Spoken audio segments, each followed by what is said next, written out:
Isang bata ang tumatakbong mag-isa sa kagubatan. Pinaliligiran siya ng mga mababangis na lobo mula sa lahat ng direksyon. Umiiyak siya at tinatawag ang kanyang mga magulang, ngunit walang dumating para tulungan siya. Lumusob ang mga halimaw na handang umatake. Ipinikit ng bata ang kanyang mga mata habang inaasahan ang pinakamasama. Biglang may lumitaw na malakas na atake mula sa kung saan at pinagpirapiraso ang mga lobo sa loob lamang ng ilang segundo. Isang boses ang nagpakalma sa kanya, sinasabing maayos na ang lahat ngayon. Lumapit ang isang lalaki at iniabot ang kanyang kamay, inaalok na ibalik siya sa syudad. Pagdating lang nila sa tarangkahan ng syudad na tuklasan ng bata kung sino ang nagligtas sa kanya, si Lu Zening, ang dakilang bayani ng Fate Pact Association. Makalipas ang ilang taon, ang mismong batang iyon ay sumali sa Class Awakening Ceremony. Nagising ang kapangyarihan niya bilang isang Shadow Mage. Alam ni Chen Zai na hindi walang kwenta ang class na ito, ngunit masyado itong pangkaraniwan at malayo sa kapangyarihang ipinakita ni Lu Zening ng araw na iyon. Isang kaklase ang nagtanong kung gaano katagal pa bago siya makapagpatawag ng mga bagong skeleton. Nahihiyang sumagot si Chen Zai na may 10 minuto pa. Nagpanik ang kaklase at sinabing mauubos sila bago pa mangyari iyon. Nagmuni-muni si Chen Zai sa kanyang sitwasyon. 2 skeleton lang ang kayang kontrolin ng mga mababang level na Shadow Mage, at pagkatapos gamitin ang kanilang summoning skill, kailangan nilang maghintay ng 10 minuto bago ito magamit ulit. Kung masisira ang kanilang mga skeleton at walang attack skills ang mage, nagiging walang silbi na sila sa laban. Inamin ni Chen Zai na kung nasa ibang class siya, malamang ayaw rin niya ng isang Shadow Mage sa kanyang team. Tinignan niya ang kanyang status, level 0, 100 health points, 100 mana points, at lahat ng attributes ay 10, talagang pangkaraniwan. Nang hinayang si Chen Zai sa resulta dahil umabot sa 150 points ang kanyang spiritual power noong test, isang numerong sapat na para makakuha ng special class gaano man siya kamalas. Lumitaw ang isang paliwanag mula sa system, ang spiritual power sa pagitan ng 25 at 85 ay nagbibigay ng mga common class. Sa pagitan ng 85 at 105, may tsansang makakuha ng isang rare class. Lagpas 105, may tsansang makakuha ng SS rank na hidden class tulad kay Lu Zening. Napagtanto ni Chen Zai na bukod sa kanya, ang kaisa-isang tao sa klase na may spiritual power na higit sa 105 ay ang paboritong anak ng langit na si Jiang Menghui. Ang spiritual power niya ay 110 lamang, 40 points na mas mababa kaysa kay Chen Zai. Naisip niya kung anong class kaya ang nakuha nito. Isang sigaw ang umalingaw sa buong lugar. Naging isang Voidwalker si Jiang Menghui, isang SS rank na hidden class. Gulat na gulat ang lahat sa revelasyon. Sa gitna ng Awakening Circle, litaw na litaw si Jiang Menghui na napapalibutan ng malakas na enerhiya habang gulat na nanonood ang buong klase. Naging maingay ang mga tao sa balitang may nakakuha ng hidden class sa kanilang klase. Isang kaklase ang nagkomento na malamang ay makakapasok si Jiang Menghui sa Fate Pact Association nang walang kahirap-hirap. Nagtaka naman ang isa kung paano nakakuha ng ganitong resulta si Chen Zai gayong mas mababa ang spiritual power ni Jiang Menghui kaysa sa kanya. Sinabihan ng isang kaklase ang iba na manahimik dahil nasa paligid lang si Chen Zai. Sa harap ng lahat, naipakita ang class ni Jiang Menghui, isa siyang Voidwalker, isang SS rank na hidden class.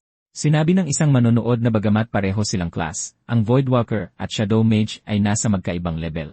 Nagkomento naman ang isa pa na hindi nakapagtataka na pinag-uusapan ito ng lahat dahil may isang taong mas mababa ang spiritual power kay Chen Zai ang nakakuha pa rin ng SS rank na hidden class. Naglakad mag-isa si Chen Zai na malalim ang iniisip.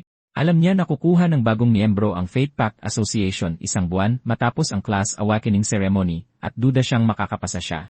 Natatakot si Chen Zai na baka madismaya si Lu Zening kapag nalaman nito ang class na nakuha niya. Isang salaysay ang nagpapaliwanag sa kahalagahan ng samahan. Ito ang nangungunang guild sa Great Xia, ang tanging direktang napapailalim sa nasyon. Bukod sa pag-aalok ng napakagandang benepisyo, layunin ng asosasyon na palagin ang mga magagaling na henyo, at ang pinakamahalaga, nandoon si Lu Zening. Taon-taon, bumibisita ang asosasyon sa mga akademya para kumuha ng bagong miyembro. Sinusuri nila ang pangkalahatang performance, pero alam ng lahat na sa totoo lang, kukunin lang nila ang mga nakakuha ng rare o hidden classes. Sa madaling salita, walang pag-asa ang mga common class. Naglalakad si Chen Zai sa kalsada habang pinakikinggan ang pagpupuri ng lahat kay Jiang Menghui, na kilala bilang paboritong anak ng langit at hinahangaan dahil sa kanyang ganda at talento. Nang lumapit siya sa kanilang grupo ng mga kaibigan, masaya silang naghiyawan, ngunit tahimik lang na pinanood ni Jiang Menghui si Chen Zai na maglakad papalayo. Lumipat ang eksena sa ampunan kung saan lumaki si Chen Zai, ang Second Home Welfare Center sa Jiang City. Umuwing mukhang malungkot si Chen Zai. Tinanong ng isang tagapag-alaga kung bakit ang lungkot niya. Sumagot si Chen Zai na maayos lang siya. Wala lang siyang ganang maghapunan at gusto na niyang dumiretso sa kwarto niya. Nang mag-isa na, nag-alala ang tagapag-alaga at inisip kung hindi ba naging maganda ang resulta ng awakening ni Chen Zai. Pagbalik sa kwarto niya at nakahiga sa kama, naisip ni Chen Zai na kahit pa isang buwang hindi mag-level up si Jiang Menghui, madali pa rin itong makakapasok sa asosasyon. Napagpasyahan niya na ang lakas ng isang class ay itinadhana mula ng ipanganak at hindi sapat ang pagsisikap lamang. Sinusubukan ni Chen Zai na tanggapin ang katotohanan. At least common lang ang class niya at hindi naman tuluyang walang silbi. Naalala niyang hindi lang iisa ang paraan para makapasok sa asosasyon, at kung ang isang shadow mage ay aabot sa mataas na level at makakakuha ng magandang kagamitan, may pag-asa pa rin. Desidido, nangako si Chen Zai sa sarili niya na hihintayin niya si Luo Zhenning dahil siguradong makakarating din siya roon. Taimtim na isinumpa ni Chen Zai na hindi siya susuko. Biglang may lumabas na hindi inaasahang notification, system update 50%. Nagulat si Chen Zai, hindi inasahang pwede palang ma-update ang system. Umabot ang progress bar sa 100%, at may mensaheng nagsabing tapos na ang update at pwede na itong tingnan. Binuksan ni Chen Zai ang kanyang status screen, pero pareho pa rin ang mga numero. Level 0, 100 health, 100 mana, at lahat ng attributes ay 10. Nalito siya at hindi maintindihan kung ano ang nagbago. Gayunpaman, nang mag-swipe siya sa susunod na pahina, natagpuan niya ang sagot. Nagbago na ang kanyang undead summoning skill. 10 minuto pa rin ang cooldown, at 10 pa rin ang mana cost, pero iba na ang epekto nito ngayon. Magpapatawag na ang skill ng dalawang skeleton na lalaban, at ang attributes ng mga ito ay katumbas na ngayon ng 50% ng sariling attributes ng player. Walang ideya si Chen Zai kung ano ito, isang golden trait. Hindi pa siya nakarinig ng ganitong bagay kahit kailan. Nagpakita ang screen ng kasalukuyang golden trait, Arcane Grace. Nagbunyag din ito ng isa pang impormasyon. Ma-unlock ang isang panibagong golden trait tuwing 5 level. Nagtataka si Chen Zai dahil sa 3 taon niya ng theoretical classes sa akademya, hindi pa siya nakakita ng trait interface sa isang system panel. Kinumpirma niya ang epekto ng Arcane Grace. Wala nang cooldown ang lahat ng skills. Sumigaw si Chen Zai sa sobrang gulat, hindi makapaniwalang hindi siya nananaginip. Alam niya na ang mga cooldown ang pinakamahalagang bagay para sa mga magic class dahil napakamahal ng mga kagamitang nagpapababa ng cooldown at limitado pa ang epekto nito. Ngayon, wala na talagang cooldown ang lahat ng kanyang skills. Kinakalkula na ni Chen Zai ang mga posibilidad. Napagtanto niyang sa 100 mana points, makakapagpatawag siya ng 10 beses sunod-sunod, ibig sabihin ay 20 skeleton sabay-sabay. Sinubukan niya ang skill at isang hukbo ng mga skeleton ang lumitaw sa paligid niya. Gumagana nga ito. Ibig sabihin, habang tumataas ang kanyang mana, kaya niyang magpatawag ng mga skeleton ng walang tigil. Napagtanto ni Chen Zai ang tunay na potensyal nito. Kaya niyang bumuo ng sarili niyang hukbo ng mga patay. Desidido siyang sumumpa na kung malalagpasan niya ang level ng lahat sa loob ng isang buwan, gagawa ng eksepsyon ang Fate Pact Association at tatanggapin siya. Nang walang sinasayang na oras, nagpasya si Chen Zai na tapusin muna ang beginner dungeon at umalis ng bahay na sinasamahan ng isang linya ng mga skeleton na gumulat sa tagapag-alaga. Bago umalis, nangako siya sa kanyang sarili na gagawin niyang ipagmalaki siya ni Luo Zhenning. Sa loob ng dungeon hall, naghahanda ang mga grupo ng adventurers na pumasok sa mga portal kasama ang kanilang mga teammate. Pagdating ni Chen Zai sa beginner trial grounds, napansin niyang mag-isa lang siya roon, napagtanto na lahat ay dumiretso na sa mga dungeon bilang bahagi ng isang team. Doon niya nakita si Chen Lucy, ang ex-girlfriend niya. Nang walang pag-aatubili, sinabi nito sa kanya na nakakuha siya ng isang rare class habang nakakuha lang ito ng isang common class. Nakatayo sa tabi nito si Xing Wei, ang tagapagmana ng Xing Financial Group at ang kanyang karibal sa pag-ibig. Sinabi ni Xing Wei kay Chen Zai na alam nito kung gaano nakalaki ang agwat nilang dalawa at hiniling na tigilan na niya ang paghabol dito. Ipinaliwanag ni Xing Wei na nag-ayos ang ama niya ng taong magdadala sa kanya at kay Lucy sa mas matataas na level at pagkatapos ay nilait si Chen Zai na sinabing buti na lang at may mga skeleton siya para samahan siya. Nagtatapos ang salaysay na sa malupit na mundong ito, ang paggising sa isang karaniwang class ay nangangahulugang maglaho sa kawalan ng silbi. Pinagmamasdan ni Chen Zai mula sa malayo ang grupo ni Xing Wei na malakas na nagtatawanan habang sabay-sabay na dumadaan sa portal. Inaamin niyang hindi na nakakagulat na iwanan siya ng kanyang ex-girlfriend. Pero ang pinakamasaklap ay wala na ring maglakas loob na makipaggrupo sa kanya dahil itinuturing na siyang tinik sa lalamunan ni Xing Wei. 2 estranghero ang nagkomento tungkol sa kanya. Sa tingin ng isa ay mukhang kaawa-awa si Chen Zai at naisipang imbitahin ito sa kanilang grupo. Nagulat naman ang isa sa ideyang iyon, tinanong kung nasisiraan na ba siya ng bait dahil galit si Xing Wei kay Chen Zai. Dahil walang ibang pagpipilian, napagtanto ni Chen Zai na ang tanging magagawa niya ay pumasok ng mag-isa sa beginner training dungeon, manghuli ng halimaw, at magpa-level ng mag-isa. Naglakad siya papasok sa portal. Sa kabilang banda, isang nakamaskarang binata ang nanonood gamit ang isang device at nag-ulat, "Miss, kakapasok lang ni Chen Zai sa beginner trial grounds. Ipinakita sa isang projection ang profile ni Jiang Menghui na nagpapahiwatig na binabantayan niya ang mga kilos ni Chen Zai. Lumabas ang mga patakaran ng Dongjon. Ang kailangang level ay mababa sa 10 at mas lumalakas ang mga halimaw sa bawat layer habang papalayo sila sa gitna. Isang babala ang lumabas sa harap ni Chen Zai. Ang pagpasok sa agro-range ng halimaw ay magiging dahilan ng otomatikong pag-atake nito at kapag nasa labas na ng safe zone, hindi na pwedeng umatras. Humakbang paharap si Chen Zai at tumawid sa linya. Lumitaw ang kanyang mga unang kalaban na Glow Rats, mga karaniwang level 1 na halimaw na nagbibigay ng 10 experience points bawat kill gamit ang normal na pag-atake sa layong 3 metro. Naisip ni Chen Zai na sa level 0, iisa lang ang skill niya, at ang pinakamalaking hamon sa mga baguhan ay hindi ang pagbibigay ng damage kundi ang pagkontrol sa atensyon ng mga halimaw. Kapag sabay-sabay umatake ang maraming kalaban, tapos na ang lahat. Kaya karamihan sa mga bagong graduate na adventurer, ay mas gustong makipaglaban ng may grupo o magbayad ng profesional para buhatin sila.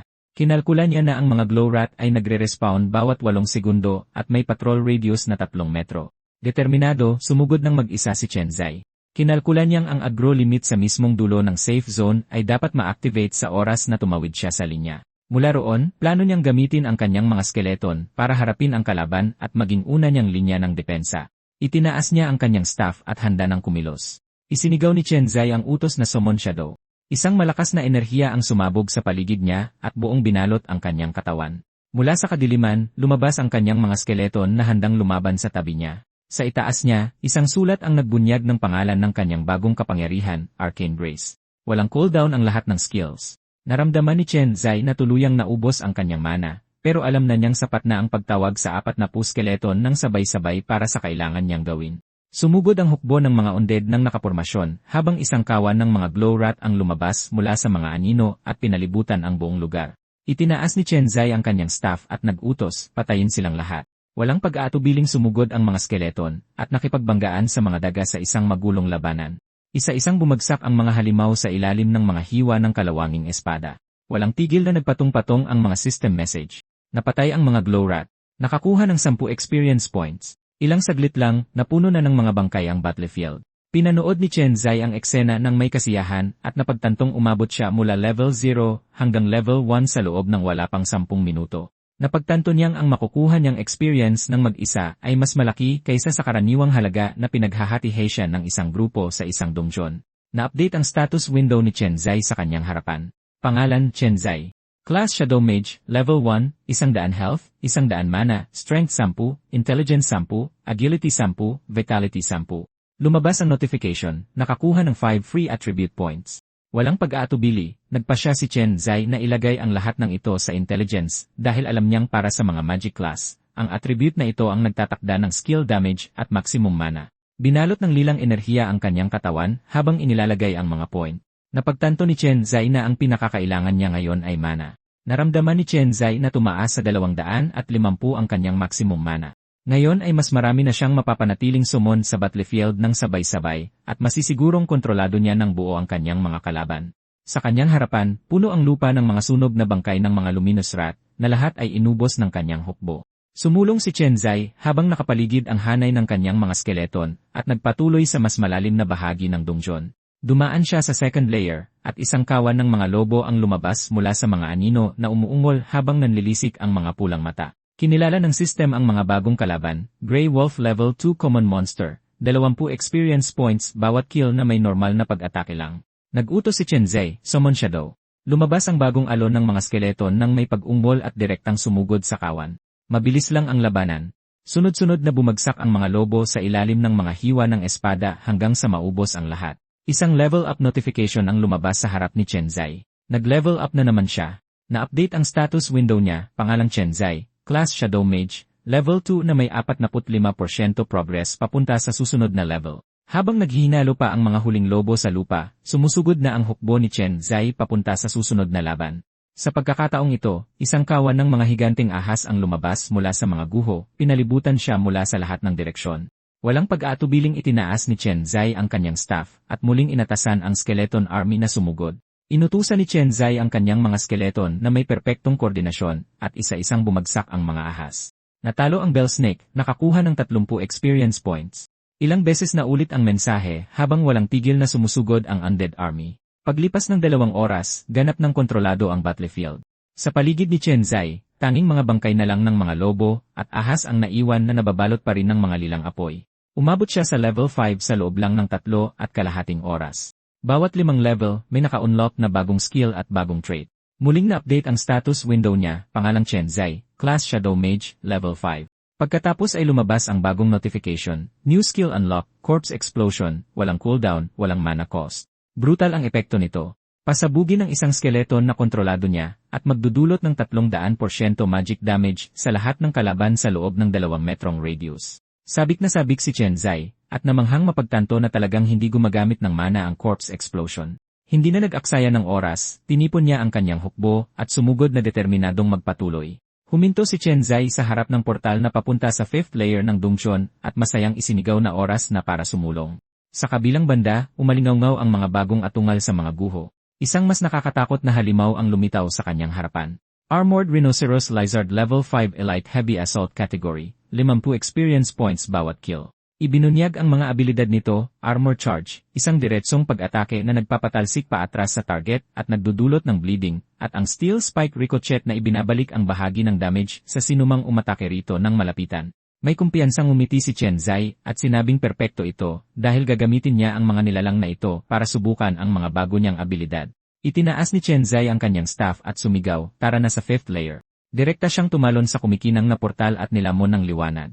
Umalingaw ang nakakatakot na mga atungal sa mga guho habang palapit ang mga nilalang, kabilang ang mga butiking nababalutan ng mga metal plate at matutulis na spike. Sumugod ng paharap ang isa sa mga Armored Rhinoceros Lizard. Umuungol habang inilalabas ang matutulis nitong pangil at luntiang mga matang handang umatake. Isinigaw ni Chen Zai ang utos, sumugod. Buksan ang pormasyon.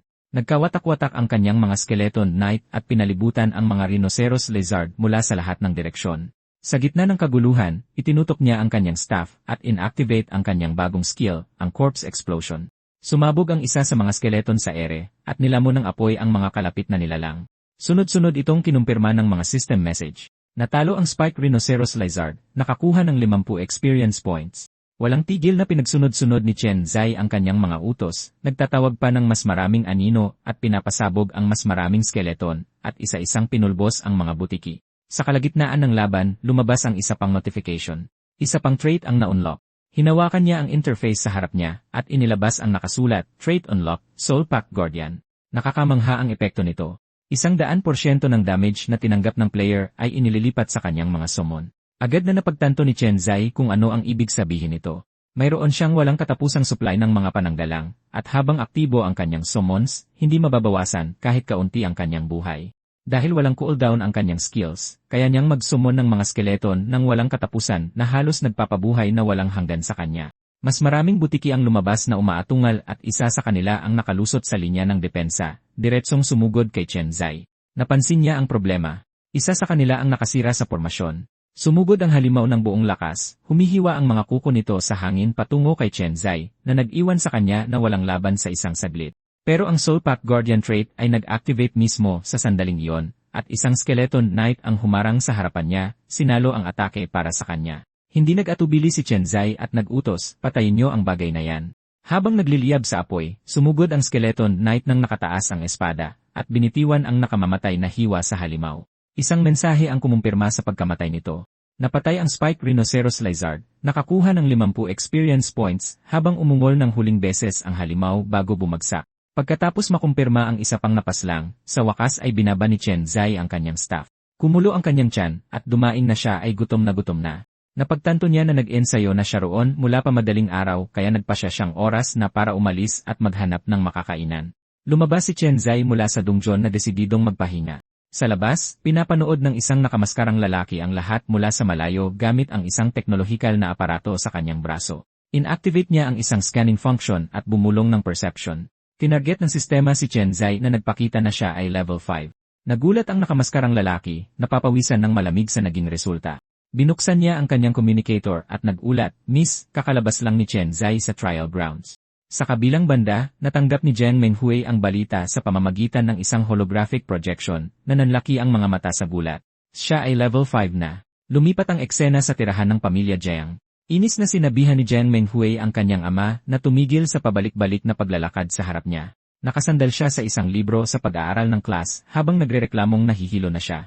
Iginigit ng kanyang ama na may oras pa para mag-aral ng class material mamaya at ang prioridad ngayon ay ang mag-level up. Kinuwestiyon ni Jiang Menghui ang pagmamadali, pinaalala sa kanya na mayroon siyang hidden class at garantisado na siyang makapasok sa Fate Pact Association. Sa inis, inihampas ng kanyang ama ang kamay sa lamesa at pinaalala sa kanya na siya mismo ang may pananagutan sa pag-recruit para sa asosasyon sa Tianyuan Academy. Tinanong niya kung ano ang mangyayari sa kanyang reputasyon kung ang kanyang anak ay maiiwan sa level pagdating ng oras. Napilitang pumayag si Jiang Menghui, isinara ang libro sabay sabing sige na nga. Sinabi niyang bibilisan lang niyang kumain at pagkatapos ay lalabas para manghuli ng monsters at mag-level up. Napasapo sa ulo ang ama ni Jiang Menghui sa sobrang pagkadismaya, sinabing masyado siyang inispoil, at ngayon ay iniisip nitong magagawa nito ang anumang gusto niya. Bago pa siya makaalis, nagbigay ng alerto ang aparato sa pulso ni Menghui. Kakalabas lang ni Chen Zai sa trial grounds, at ang mas nakakagulat, level 5 na siya. Humarap ang ama sa kanyang anak at sinabihan itong huwag nang magpaligoy-ligoy, kumain ng mabilis at mag-ensayo na. Iginigit niya na kailangan nitong maabot ang level 5 bago dumilim at pagkatapos ay simulan ng pumasok sa mga dungsyon. Naging mapaisip si Jiang Menghui, nagnilay-nilay na alam na niyang hindi magiging pangkaraniwang shadow mage si Chen Zai dahil sa kanyang 150 points of spiritual power. Pero ang kanyang bilis ay masyadong nakakagulat para maging totoo. Tinanong niya ang kanyang ama kung ano ang alam nito tungkol sa beginner trial grounds. Naguluhan ang ama sa tanong at ipinaliwanag na ang lugar na iyon ay isang tunay na bitag ng kamatayan. Nagbibigay ang mga monster ng mas malaking experience, pero napakabagal ng efficiency, mas malala pa kaysa sa magpabuhat sa mas malakas, at hindi hamak na mas mabagal kumpara sa mag-isang pangangaso sa open field. Idinagdag pa niya na kahit para sa isang hidden class, ang gumugol ng 10 oras ay sagad na, at tinanong kung iniisip ba nitong isa itong amusement park. Naisip ni Jiang Menghui na naabot ni Chen Zai ang parehong resulta sa loob lamang ng 2 oras, na labis na nakakapagtaka. Hindi ba't isa lang siyang simpleng shadow mage? Tinanong niya ang kanyang ama para sa impormasyon tungkol sa class na ito. Walang ideya kung anong tumatakbo sa isip ng anak, ipinagpatuloy ng kanyang ama ang pagpapaliwanag. Ang isang shadow mage ay nagsisimula lamang sa 2 marupok na skeleton na may 10 minutong cooldown, at kapag bumagsak na ang mga ito, may iwang walang kalaban-laban ang caster. Mariin niyang inalis ang ideyang iyon ng may pandidiri, sinabing ang pangaraping mag-level up ng ganoon ay isang kahangalan at idiniin na mahigpit siyang ipinagbabawal na lumapit man lang sa trial grounds at wala nang dapat pag-usapan pa. Pagbabago ng usapan, tinanong niya kung bukod sa kanya, may iba pa bang mga interesanteng prospect na lumitaw sa class awakening na ito. Kinumpirma ni Jiang Menghui na mayroon ngang isa. Naging kuryoso ang kanyang ama at tinanong kung sino ito. Ngumiti siya at sumagot na dahil hindi niya ito pinapayagang lumapit sa trial grounds, hindi niya rin sasabihin kung sino ito. Iginiit ng kanyang ama na ginagawa niya ang lahat ng ito para sa sarili nitong kabutihan at ipinaalala sa kanya na bukod sa kanya, 5 lang ang rare class na lumabas sa awakening na ito, kaya tinatanong lang niya kung kumusta na ang mga ito. Malamig siyang sumagot na hindi niya sila masyadong kilala para magkaroon ng opinyon. Nawalan na ng pasensyang makipagtalo, inanunsyo ni Jiang Menghui na alis na siya at nagpaalam. Pumadyak sa sahig ang kanyang ama, umaangal na baka may pagkakautang siya sa nakaraang buhay para magkaroon ng ganitong anak. Nang malayo na siya sa bahay, binuksan niya ang communicator sa kanyang pulso at nag-utos, bantayan mo si Chen Zai at i-report palagi sa akin ang kanyang mga galaw. Agad na dumating ang tugon. Kasalukuyang nasa Xiangshan Grand Restaurant si Chen Zai. Lumipat ang eksena sa mga kalsada sa labas ng Central Square ng Chinese City kung saan maraming tao. Naglalakad si Chen Zai sa mga kalsada ng Chinese City. Ipinaliwanag sa salaysay na ang Xiangshan Grand Restaurant ay ang pinakamagarang establishmento sa syudad at may usap-usapan na lahat ng chef doon ay may napakataas na level ng lifestyle classes. Sa pinakamataas, ipinamamalas ng head chef ang kanyang hidden lifestyle class na Elemental Magic Chef na may kakayahang magluto ng mga pagkaing nagpapataas pansamantala ng mga attribute ng kakain nito. Tinignan ni Chen Zai ang lugar mula sa malayo at naisip na paniguradong napakamahal ng presyo roon. Dahil sa kaunti niyang ipon, hindi man lang siya karapat-dapat na pumasok sa pintuang iyon. Nagpasya siyang bumili na lang agad ng pagkain sa isang street stall at dumiretso pabalik sa mga dungsyon. Sa kanyang daan, napansin niya ang isang grupo ng mga nakasuot baluting mandirigma na nagkumpol-kumpol sa plaza. Nakilala siya ng isa sa mga ito at tinukso, tinatanong kung bakit hindi pa siya nagsasanay at nagtataka kung bakit tahimik siya ngayon pagkatapos ng pagyayabang niya kanina. Seryosong tinitigan ni Chen Zai ang grupo nang walang sinasagot. Ipinagpatuloy ng leader ng grupo ang pangungutya sa kanya. 150 points of spiritual power, at yan lang ang mapapakita mo. Bihis mula ulo hanggang paa ng white grade equipment, gaano ka ba kaawa-awa? Kaming lahat ay nakasuot ng buong set ng blue items, at duda akong makakabili ka kahit isang piraso lang. Sa loob lamang ng ilang oras, halos level 3 na kami. Kaya sabihin mo sa akin, anong level mo na? Wala nang pasensya para rito, 2 salita lang ang sinabi ni Chen Zai, lumayas kayo. Agad na nagalit ang leader at hinamon siya. Anong sinabi mo? Ulitin mo nga. Nanlilisik na umatras ang grupo at pinalibutan si Chen Zai. Ngunit sa likod niya, sumulpot si Lucy na tahimik na pinapanood ang lahat ng walang sinasabi. Bigla na lang humakbang pasulong si Meng Hui at nagbigay ng eksaktong sipa. Direktang tinamaan ang isa sa mga armored warrior at pinalipad ito sa hangin bago tuluyang bumagsak ng malakas sa sahig. Galit na sumigaw si Wei, nagtatanong kung sinong hangal na gustong mamatay ang naglakas loob na gawin yon, ngunit natigil sa gitna ng kanyang sasabihin nang makilala niya kung sino ang umatake. Sa sobrang gulat, napabulong siya na iyon si Jiang Meng. Agad na nagbago ang pakikitungo ng leader ng grupo, nauutal na sinabing isa lang itong hindi pagkakaintindihan, isang malaking hindi pagkakaintindihan. Humingi siya ng paumanhin sa kanya at inutusan ang grupo na huwag bumaba sa ganoong level, sinabihan ang lahat na umatras. Habang nagmamadali silang lumayo, umalinggaw ang boses ni Jiang Menghui sa plaza. Lumayas kayo rito.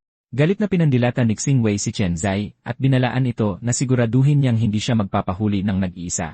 Binaliwala lang ni Chen Zai ang banta. Naisip niya sa sarili na ganoon din ang nararamdaman niya. Mas gusto niya rin na dumistansya. Inalok ni Jiang Menghui si Chen Zai na kumain, libre niya. Nagpasalamat siya rito sa pakikialam kanina, ngunit malamig itong sumagot na wala iyon. Pagkatapos ay ibinunyag niya na ang grupong nakapaligid sa kanya ay binubuo ng high-level professionals na malamang binayaran ng pamilya niya para buhatin siya at tulungang mabilis na mag-level up. Pagkatapos ay tinanong niya si Chen Zai kung gusto nitong bumuo ng party kasama niya at mag-ensayo na agad. Sumagot si Chen Zai na kailangan muna niyang kumain para makapagpahinga. Lumabas ang isang paliwanag tungkol sa mga patakaran ng sistema. Kapag masyadong malaki ang agwat ng level sa loob ng isang party, may parusa sa makukuhang experience na maaari pang magbaba ng nakukuha pababa sa 0. Kapag kumukuha ng mga profesional ang mga pamilya para buhatin ang mga baguhan, hindi dapat lumampas ng 15 levels ang agwat. Ang pagbuhat sa isang tao na may 4-person party ay nagreresulta sa experience penalty, pero gayunpaman ang kabuang bilis ng pagtatapos ay nananatiling napakataas. Mapilit si Jiang Mingyuan sa pagtatanong kung kailangan ba niya ng kahit anong kagamitan, dahil mas madali kasing mag-level up kapag maganda ang gamit mo sa simula. Nagpasalamat si Chen Zai, ngunit tiniyak niya na wala talaga siyang kailangan. Sinabihan niya itong maaari na siyang mauna kung abala siya dahil kakain pa siya. Nag-iba ang tagpo, lumipat sa Dongjon Hall ng Group Dongjon area ng araw na yon.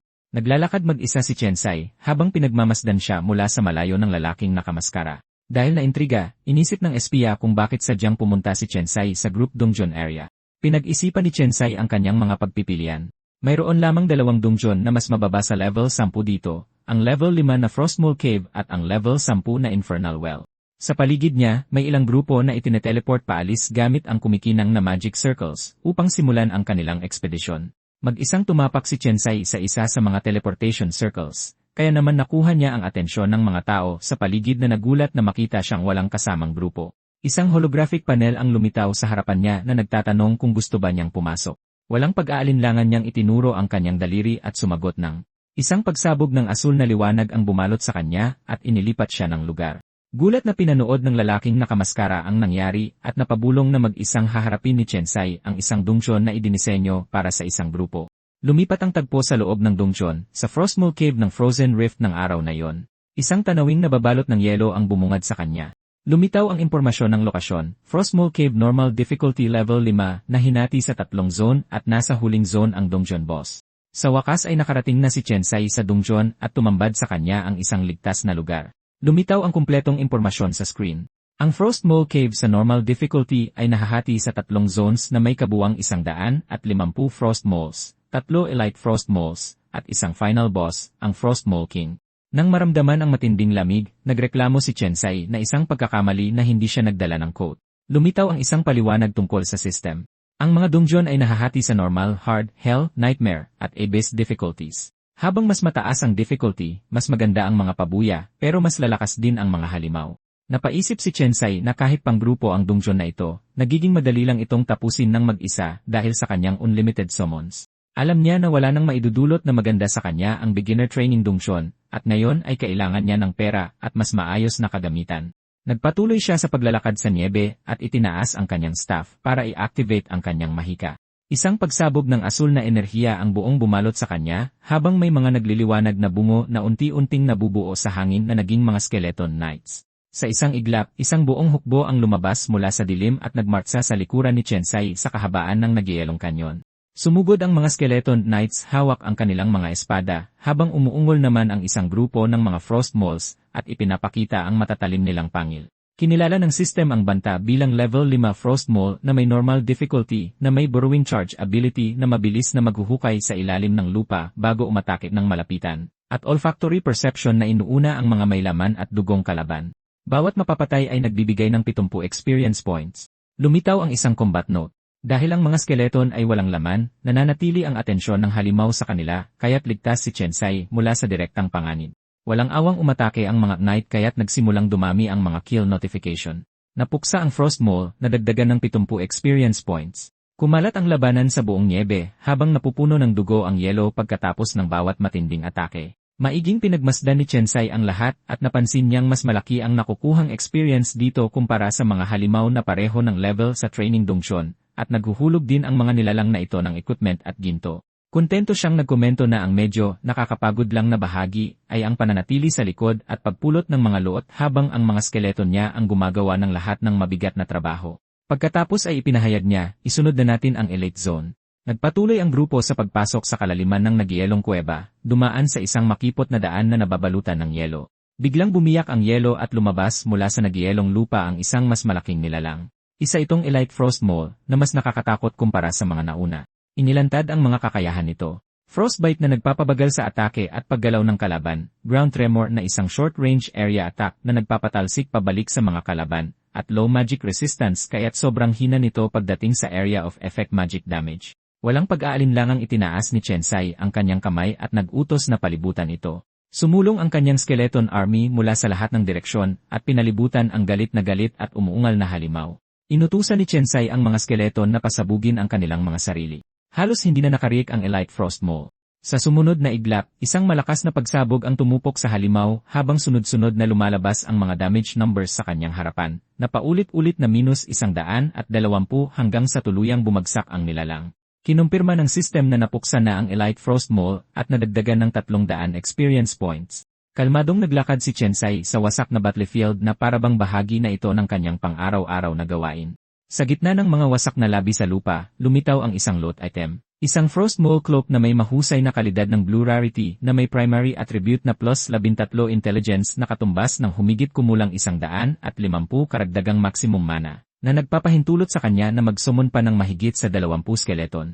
Pinag-isipan niya ang kanyang estratehiya. Ang mga elite frost mole ay may mababang magic resistance, kaya't natatanggap nila ng buo ang damage mula sa corpse explosion. Dahil sa mayroon silang 2,000 li, ang pagpapasabog ng 12 mula sa 20 skeleton niya ay sapat na para agad silang mapuksa. Nang walang sinasayang na oras, isinuot ni Chensai ang bago niyang cloak. Isang pagsabog ng gintong enerhiya ang buong bumalot sa kanya, at naramdaman niyang mas lumalakas ang kanyang kapangyarihan.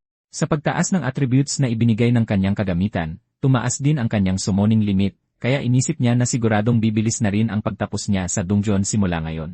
Marami pang elite frost moles ang lumitaw na umuungal at galit na sumusugod palapit. Seryoso silang tiningnan ni Chensai, nagliwanag ng kulay pula ang kanyang staff, habang nakipagbakbakan ang kanyang skeleton army sa mga halimaw sa isa na namang labanan. Sunod-sunod ang pag-atake, at tumalsik ang mga dugo sa niebe, habang may isa na namang nilalang na bumagsak at natalo. Makalipas ang 20 minuto, papalapit na si Chensai sa susunod na lugar, umaalingaw sa yelo ang kanyang mga yabag.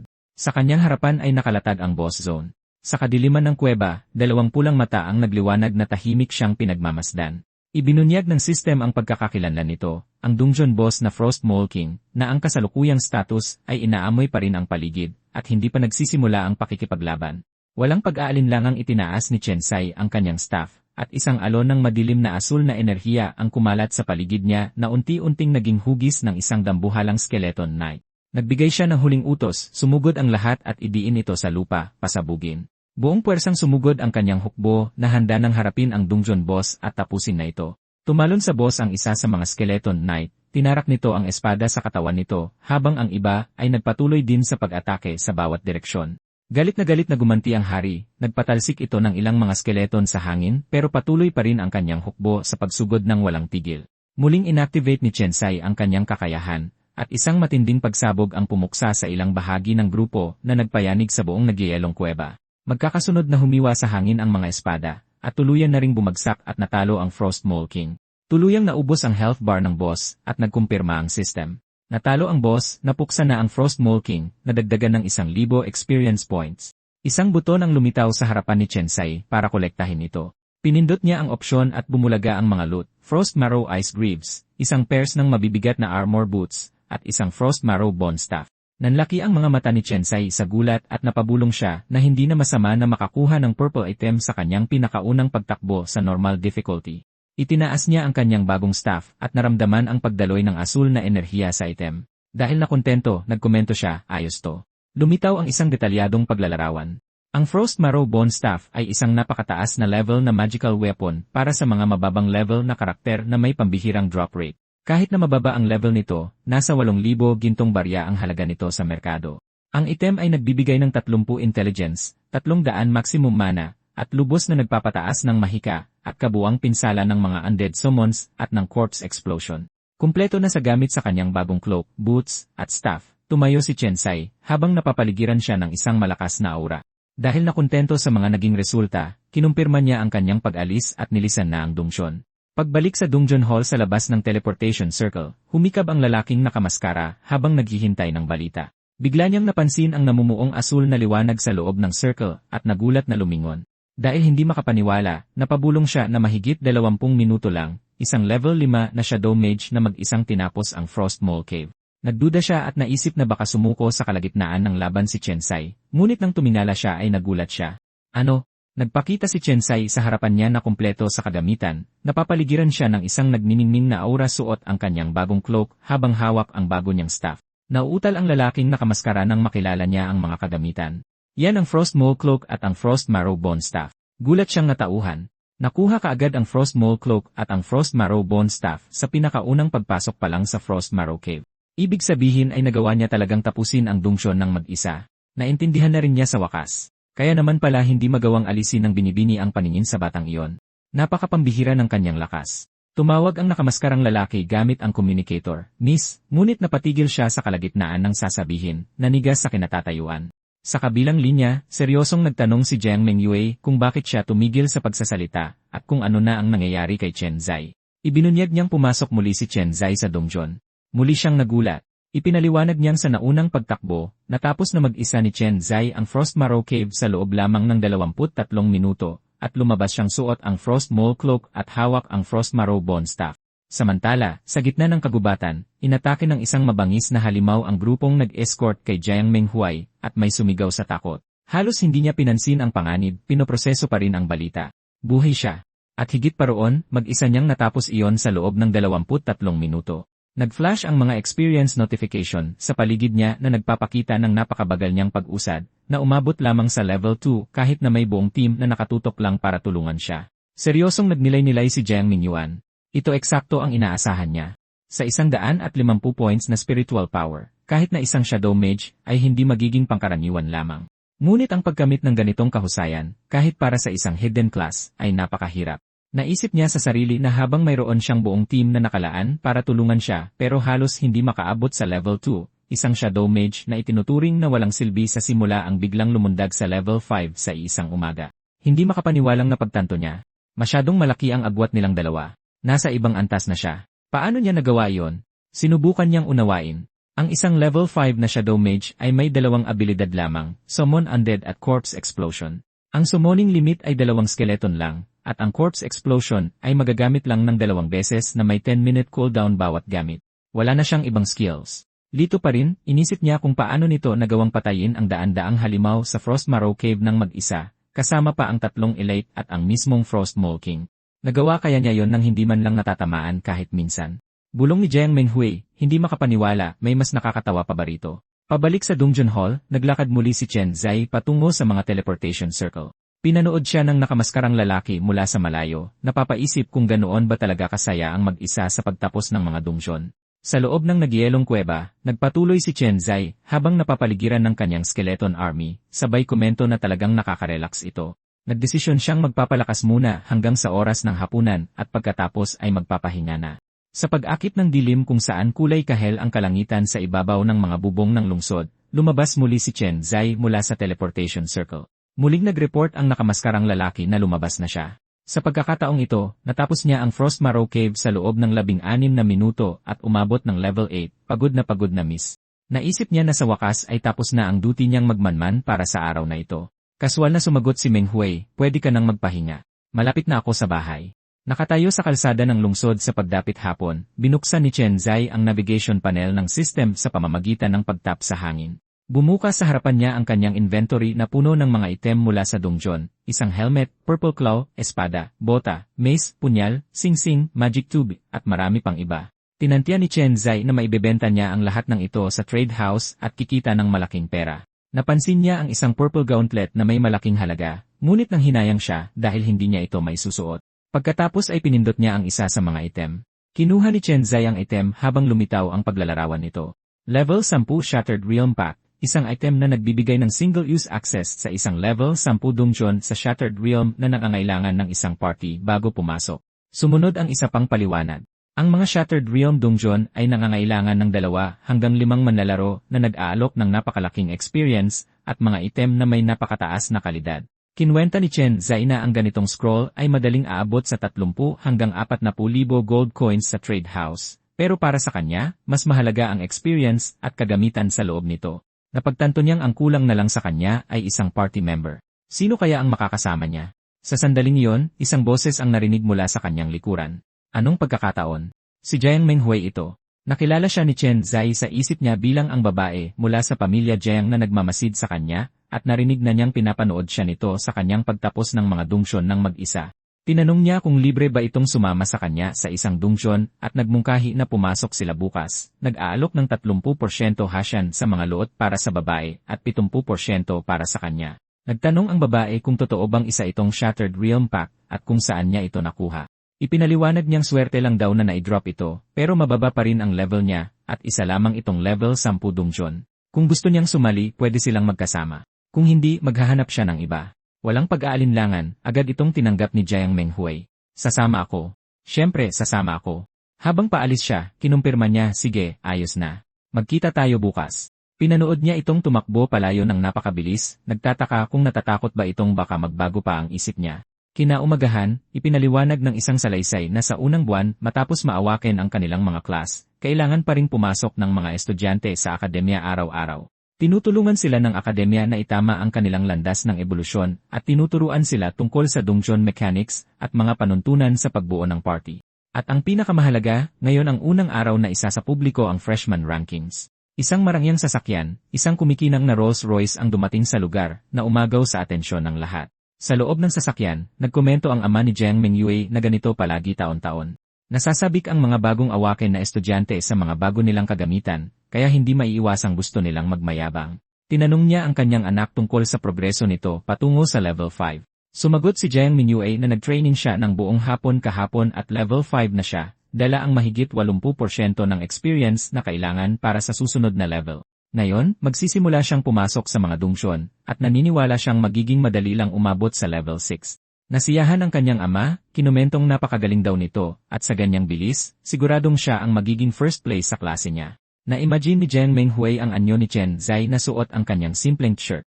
Napag-isip-isip niyang mahirap sabihin ang eksaktong ranking nito, pero paniguradong hindi ito mapupunta sa first place. Kahit pa, level 8 na ito, at iniisip niya kung paano niya ito malalagpasan. Pagdating sa gate ng akademya, sinabi niya sa kanyang ama na matapos ang morning assembly, may usapan na siyang pumasok sa dungeon kasama ang isang kaibigan, kaya hindi na niya kailangan ang escort na inihanda ng kanyang pamilya ngayong araw. Pinigilan siya ng kanyang ama. Teka lang. Ipinaliwanag niyang pupunta siya sa akademya mamaya para mag-recruit ng mga bagong miyembro para sa Fate Pact Association, at idinagdag na i-anunsyo na ngayon ang freshman rankings kaya titingnan din niya ang mga resulta. Naisip niya sa sarili, siguradong hindi mapupunta ang first place sa kanyang anak. Mabibigo lang siya. Samantala, sa loob ng punong-punong auditorium, umugong ang mga bulungan ng mga estudyante. Ina-update na yon ang freshman rankings. Anong level na kayo? Ano bang aasahan natin sa unang araw?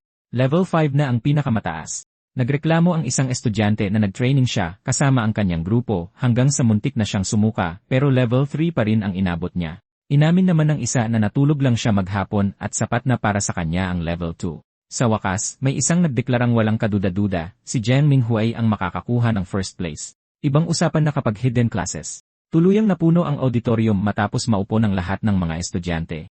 Kumpiyansang nakaupo si Zheng Wei sa tabi ni Lucy nang nakakrus ang mga braso, habang nakikita ang iba pang mga kaklase sa background.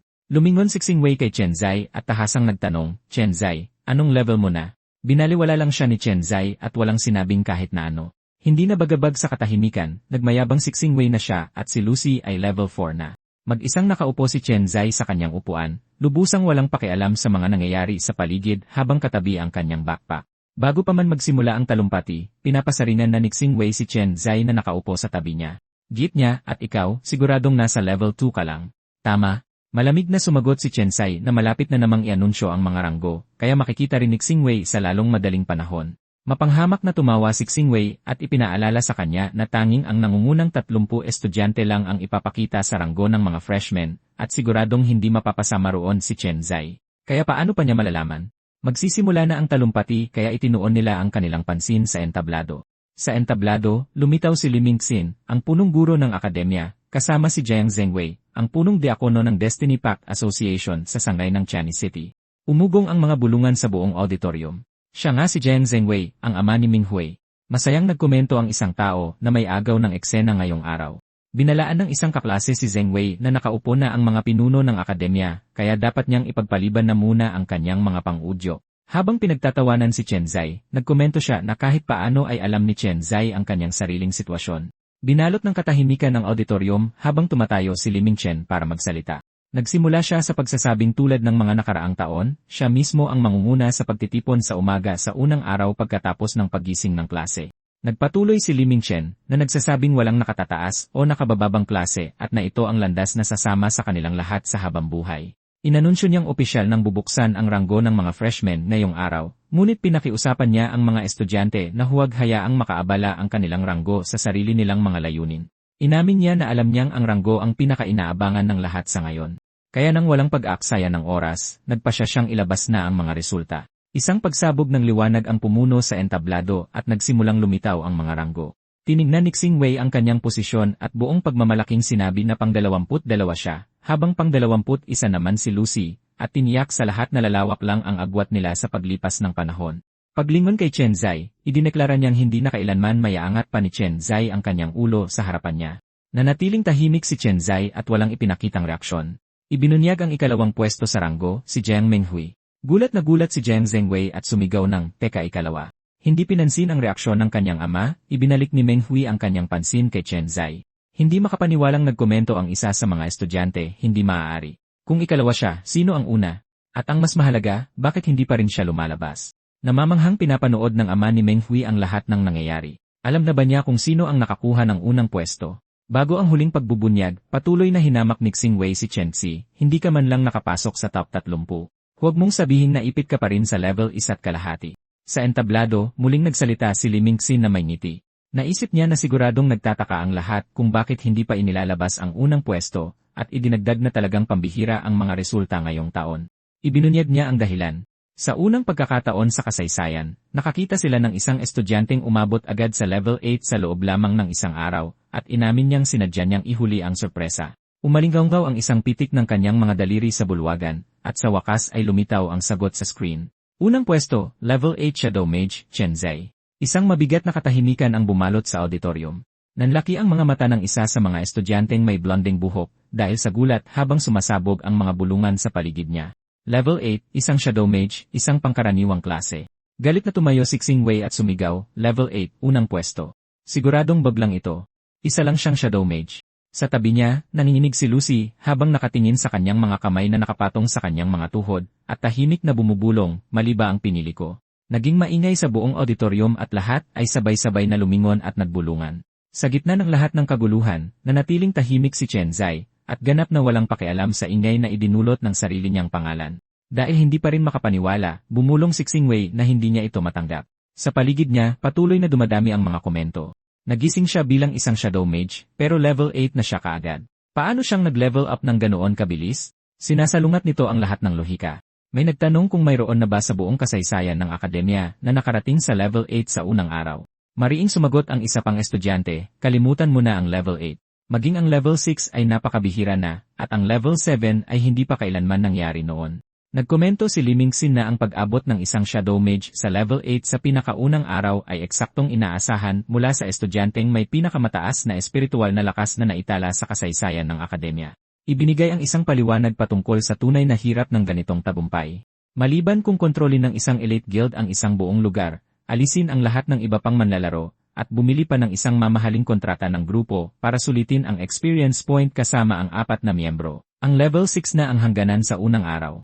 Imposible na ang level 7, habang ang level 8 ay talagang hindi pa nangyayari kahit kailan. Habang nakaupo pa rin, punong-puno ng pagsisising nag-isip si Lucy sa sarili. Kung nakipaggrupo lang sana siya rito kahapon, siguradong nakapasok siya sa top 3. Lumingon si Chensai kay Xingwei at sinabi ng may sarkastikong ngiti, "Xingwei, ang galing mo rin, pero kailangan mo pang mas galingan." Nabulunan sa galit si Xingwei. Sa hindi mapigilang puot, sumabog siya sa galit. Buwisit, isa lang siyang basurang Shadow Mage. Paano nangyari yon? Buwisit. Sa balcony, nagkomento si Liming Sin na tila ba ang mga estudyante ngayong taon ay talagang puno ng mga nakatagong henyo. Hindi masama. Napakagaling.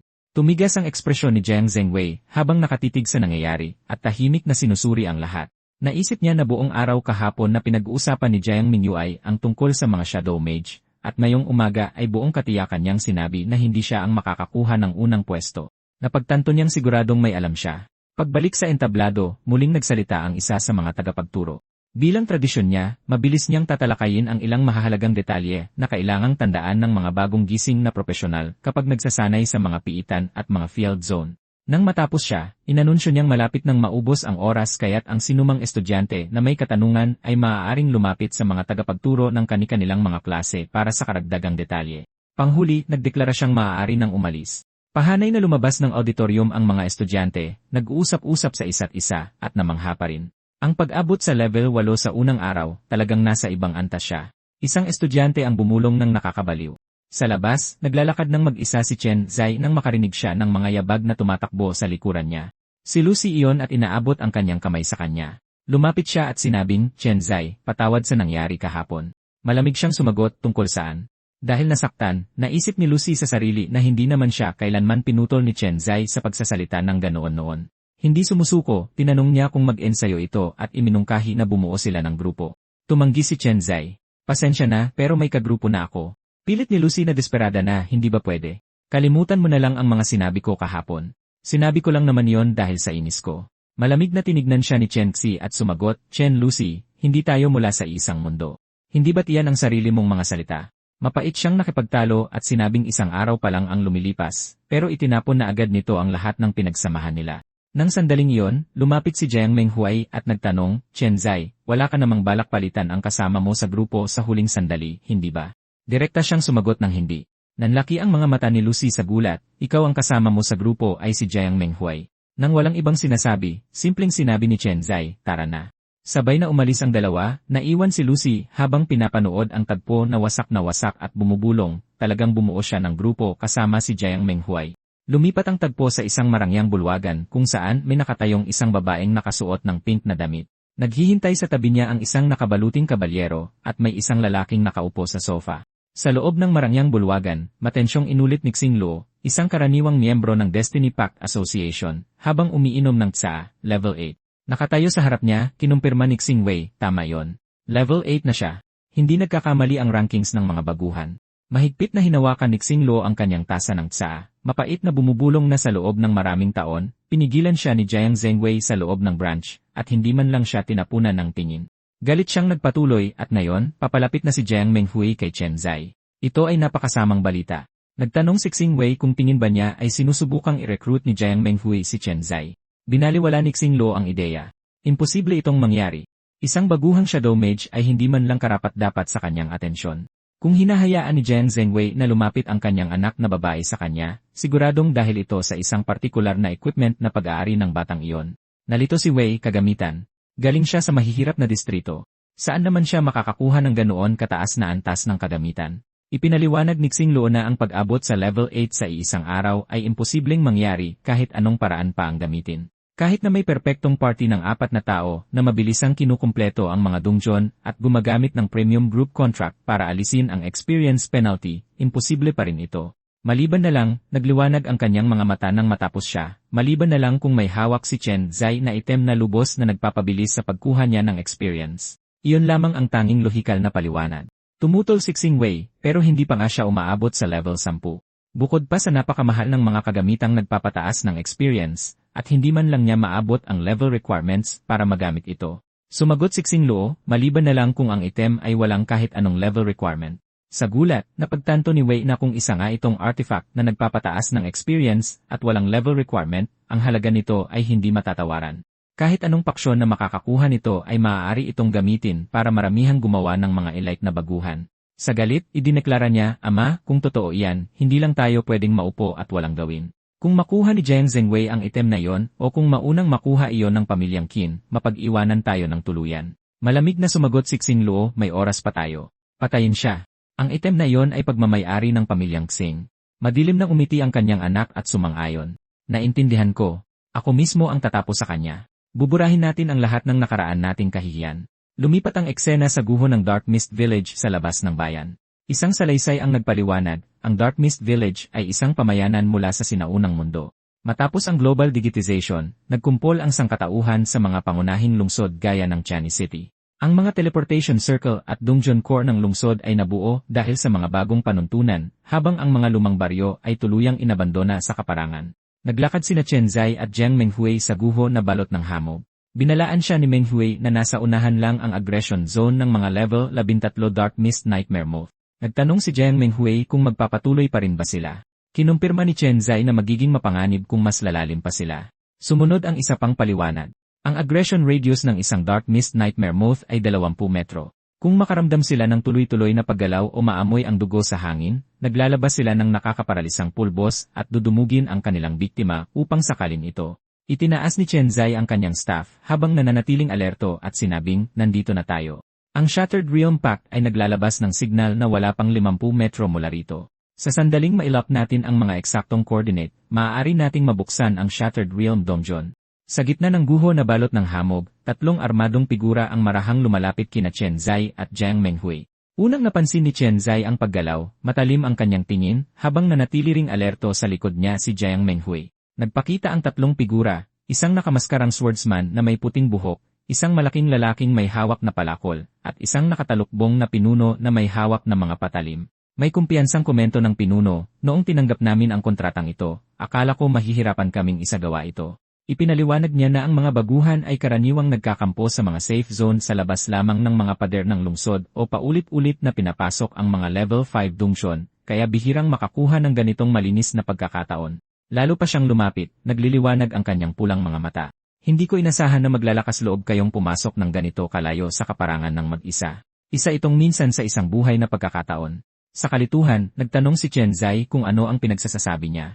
Inihayag ng pinuno, may dala kang isang item na labis na pinag-interesa ng pamilyang Xing. Lantaran nilang binayaran ang iyong buhay para lang makuha nila ang item na iyon. Sa isang mabilis na pag-amba ng kanyang patalim, malamig siyang nagdagdag, malas mo. Sabay-sabay na kinumpirma ng grupo, medyo kinakapos kami sa pera, kaya tinanggap namin ang trabaho. Kumunot ang noo ni Chen Zai, sinusubukang intindihin ang pamilyang Xing. Hindi ba't yan din ang pamilyang kinabibilangan ni Xing Wei? Inamin niya na nagkaroon na siya ng ilang sigalot sa batang iyon, pero hindi iyon sapat na dahilan para sa isang kontrata sa asasinasyon. Dahil lang ba talaga ito sa ilang piraso ng kagamitan? Mabilis niyang pinag-isipan ang kanyang mga gamit. Ang kanyang staff ay isang bihirang purple item, pero napakababa ng level requirement nito kaya katamtaman lang ang tunay na halaga nito. Si Xing Luo ay isang high-level combatant at miyembro ng Pact Association, kaya wala siyang magiging dahilan para magkaroon ng pakialam dito. At kahit na isa itong legendary item, ang pamilyang Xing ay may higit pa sa sapat na pera para simpleng bilhin yon nang hindi umaabot sa asasinasyon. Bukod sa staff, nakasuot lang siya ng standard blue equipment na mas mababa pa ang halaga. Sumingkit ang kanyang mga mata na may determinasyon. Nagpa siya si Chen Zai, hayaan na. Hindi ko naiisipin ito sa ngayon. Itinaas niya ang kanyang staff na nababalot ng madilim na enerhiya at idineklara, kung gusto niyo akong patayin, kailangan ko muna kayong patayin. Ganun lang kasimple. Sa pasukan ng White Mist Gorge, nakatayo sina Chen Zai at Jiang Menghui na nakaharap sa tatlong umaatake. Matensyong nag-isip si Chen Zai.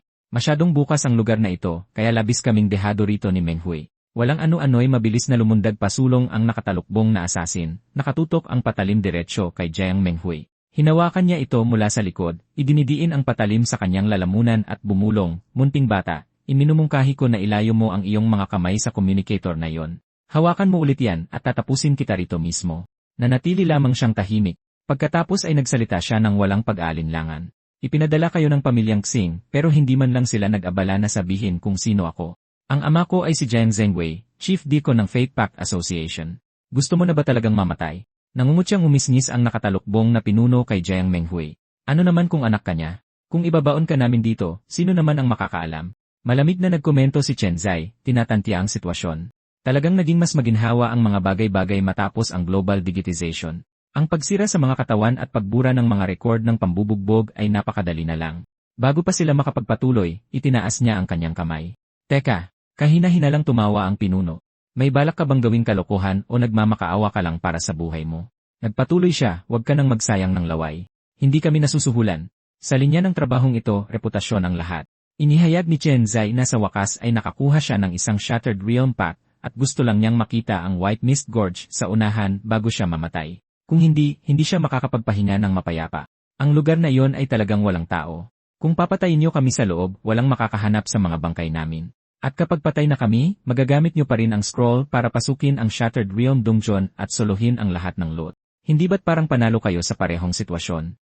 Nagliwanag ang mga mata ng leader dahil sa interes. "Oh, talagang nakakuha kayo ng isa mula sa drops." Humagalpak ng tawa ang matabang lalaki. "Aba, tingnan mo nga naman. Pinili ang sarili niyang libingan at binawasan pa ang trabaho natin." Nag-utos ang leader, "Kilos. Ituro niyo ang daan o tatapusin na namin kayo ngayon din." Sumang-ayon si Chen Zai. "Sige, tayo na." Ngunit sa loob-loob niya, nagkalkula siya. Mga assassin sila, kaya sobrang taas ng speed attributes nila. Masyadong bukas ang lugar dito. Kahit na palagi siyang gumamit ng summons at corpse explosion, malaki ang posibilidad na hindi niya sila maipit. Subalit, kapag pumasok na sila sa White Mist Gorge, papaliit ang daan bilang isang bottleneck, at hindi sila makakatakas kahit patubuan sila ng pakpak. Pinagmamasdan siyang mabuti, naintriga at napaisip din si Jiang Menghui. Isang malaking bottleneck ang bangin na yon, madaling depensahan, imposibleng umatake, at mas mahirap ang umatras. Ano kaya ang tumatakbo sa isip niya? Sumulong ang grupo sa maulap na paligid, sinusundan ang makipot na daan sa pagitan ng mga bato. Biglang may lumitaw na umaaligid na level 13 Mist-Scale Demon Moth, agad na umatake ang white-haired assassin, hiniwa sa gitna ang halimaw sa ere, at tumalsik ang berdeng dugo sa hamog. Gulat na nanood ang dalawa pa. Sobrang taas ng attack attributes mo para patayin ang mga Mist-Scale Demon Moth sa isang tira. Siguradong nasa napakataas ka na level. Tama, inis silang pinutol ng matabang lalaki. Tama na ang pagsasayang ng oras. Nasa level 18 na tayong tatlong assassin. Inulit ni Chen Zai ang impormasyon sa isip niya at tinasa ito. Level 18. Napagtanto niya na ang agwat sa level ay hindi imposibleng lagpasan. Basta't magamit niya ng tama ang lugar at magpalit-palit ng mga kakayahan niya, mapapatay niya pa rin sila. Sa tabi niya, nag-aalalang nanonood si Jiang Menghui sa kanya, tatlong level 18 na assassin ang humuhuli sa isang level 5 na baguhan at sa isang level 8. Ito ay isang kahibangan at kalabisan.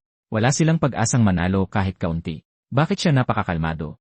Nagpatuloy sa pagsulong ang grupo, palalim ng palalim sa White Mist Gorge, nilalamon ng hamog ang kanilang mga yapak habang tahimik nilang binabagtas ang makipot na daan sa pagitan ng mga bundok. Lalong kumapal ang hamog at isang nakakatakot na anino ang lumitaw sa pagitan ng mga bato. Isang umuungal na halimaw sa di kalayuan ang papalapit. Nagpakita ang halimaw, isang level 15 na Mist Flame-tailed Fox ang sumusulong habang nababalot ng apoy. Tinalo ng halimaw ang leader na agad namang naiwasan ang atake. Tinalo ng lalaking may hawak na palakol ang halimaw, na nagbigay ng pagkakataon sa leader na saksakin ito gamit ang kutsilyo habang binigyan din ito ng atake ng matabang lalaki. Napaisip si Chen Zai. Hindi na nila kayang patayin sa isang tira ang mga level 15 na Mist Flame-tailed Fox. Ngayon, kailangan na nilang pagsama-samahin ang kanilang mga kakayahan at umatake ng 2 o 3 beses na sunod-sunod para mapatumba ito. Sa kawalan ng pasensya, lumingon ang nakatalukbong na leader kay Chen Zai at nag-utos. "Nandyan na ba tayo? Saan ang eksaktong coordinates? Tigil-tigilan niyo na ang pagdadahilan." Ibinunyag sa pagsasalaysay ang plano ni Chen Zai. Ang sanga sa daan ay napakababaw, may lalim na 20 metro lamang at nagtatapos sa isang dead end na pinalilibutan ng mga batong pader sa 3 gilid kung saan walang matatakbuhan. Itinuro niya ang unahan. "Dito na yon. Pumasok kayo sa loob." Sa isip niya, natapos siya ng may kasiyahan. Ito ang perpektong lugar para mang-ambush, parang namimingwit ka lang ng isda sa bariles. Sabik na sumang-ayon ang leader. "Nasa loob nga mismo." Naisip niya, papatayin natin sila, kukunin ang luot, at bubuksan pa ang pinto ng dungsyon sa isang lugar lang. Talagang napakaswerte ng araw natin ngayon. Nagmamadaling sumulong ang grupo sa makipot na bangin, umaalingaw ang kanilang mga yapak sa mga batong pader. Napaisip si Chen Zai na may tipid ng ngiti. Sinusubukan niyang isipin kung paano sila papapasukin, pero sila na mismo ang kusang pumasok. Ngayong nasa eksaktong posisyon na sila kung saan niya sila gusto, magiging napakadali na ng lahat. Walang pag-aalinlangang itinaas niya ang kanyang staff, at sumabog ang madilim na enerhiya sa paligid niya. Nagsimulang lumitaw mula sa lupa ang mga nagliliwanag na bungo, na nagpalabas ng buong hukbo ng mga skeletal knight. Naguguluhang lumingon ang tatlong asasin nang mapansin nila ang paggalaw sa likuran nila. Tinanong ng leader si Chen kung anong akala niyang ginagawa niya. Naintriga at tahimik na nagtataka si Jiang Menghui kung bakit bigla siyang nagpatawag ng mga skeleton ng ganoon. Humagalpak sa mapang-asar na tawa ang tatlong asasin, nagtatanong kung may plano siyang manuntok ng ilang beses bago mamatay at nangungutya na itinataya niya ang lahat sa dalawang tambak ng marurupok na buto. Nagkomento ang bandido na inaasahan na niyang hindi basta-basta susuko at mamatay ang isang bata na tulad niya, pero inamin niya na hindi niya inasahan na magiging ganito siya kaawa-awa. Nakangiti ng may kumpiyansa, sinabi ni Chen Zai na wala siyang balak na makipagpalitan ng suntok. Gusto lang niya na ipadala silang tatlo ng diretsyo sa impyerno ngayon din. Itinaas ang kanyang staff, at idinagdag niya, hindi na natin kailangang magpalitan ng mga atake. Ipapadala ko na kayong lahat doon ngayon din. Nang aasar na tumawa ang lalaking may hawak na palakol. Bata, natapon ba sa basurahan lahat ng pinag-aralan mo? Naiintindihan mo ba ang agwat ng level natin sa isa't isa? Nagpatuloy siya, ito ang tadhana. Hindi ito kayang daigin ng lakas ng loob lang. Pang-uyam na nagdagdag ang nakatalukbong na leader, ikaw lang mag-isa susubukan kaming patayin tatlo. Isang pangarap yon para sa isang tanga. Habang pinapanood ang eksena, tensyonadong nagtataka si Jiang Menghui kung desperado na siya, isang level 8 na shadow mage laban sa tatlong level 18 na assassin na halos walang pag-asang manalo. Malamig na lumingon si Chen Zai sa kanya at sinabing, umatras ka. Gulat siyang nag-react at hindi naintindihan. Itinaas niyang muli ang staff niya at pinagana ang kanyang mahika, ang Shadow Summon. Gulat na lumaki ang mga mata ng mga assassin. Nagpapatawag na naman siya. Isang dambuhalang hukbo ng mga skeleton ang nagsimulang mabuo, pinupuno ang bawat sulok ng makipot na bangin. Naramdaman ng leader ang panginginig sa gulugod niya, at bumubulong sa kanyang sarili na may sobrang mali. Sa harap ng lahat, ipinakita ng hukbo ang buong sakop nito, na tuluyang tinatakpan ang turret. Hindi makapaniwalang nautal ang dalawa sa mga assassin. Isa rin itong basic undead summoning spell. Paano naging ganito karami? Nagpapanik na sumigaw ang leader, buwisit. Walang cooldown sa undead summoning ang batang ito. Patayin niyo siya. Patayin niyo siya kaagad habang nasa level 8 pa lang siya. Kapag hindi natin siya napatay ngayon, tapos tayo. Habang sumisiklab ang gulo, naiintindihan na rin sa wakas ni Jiang Menghui ang lahat, kaya ganoon pala yon. Isang hukbo ng undead na walang cooldown.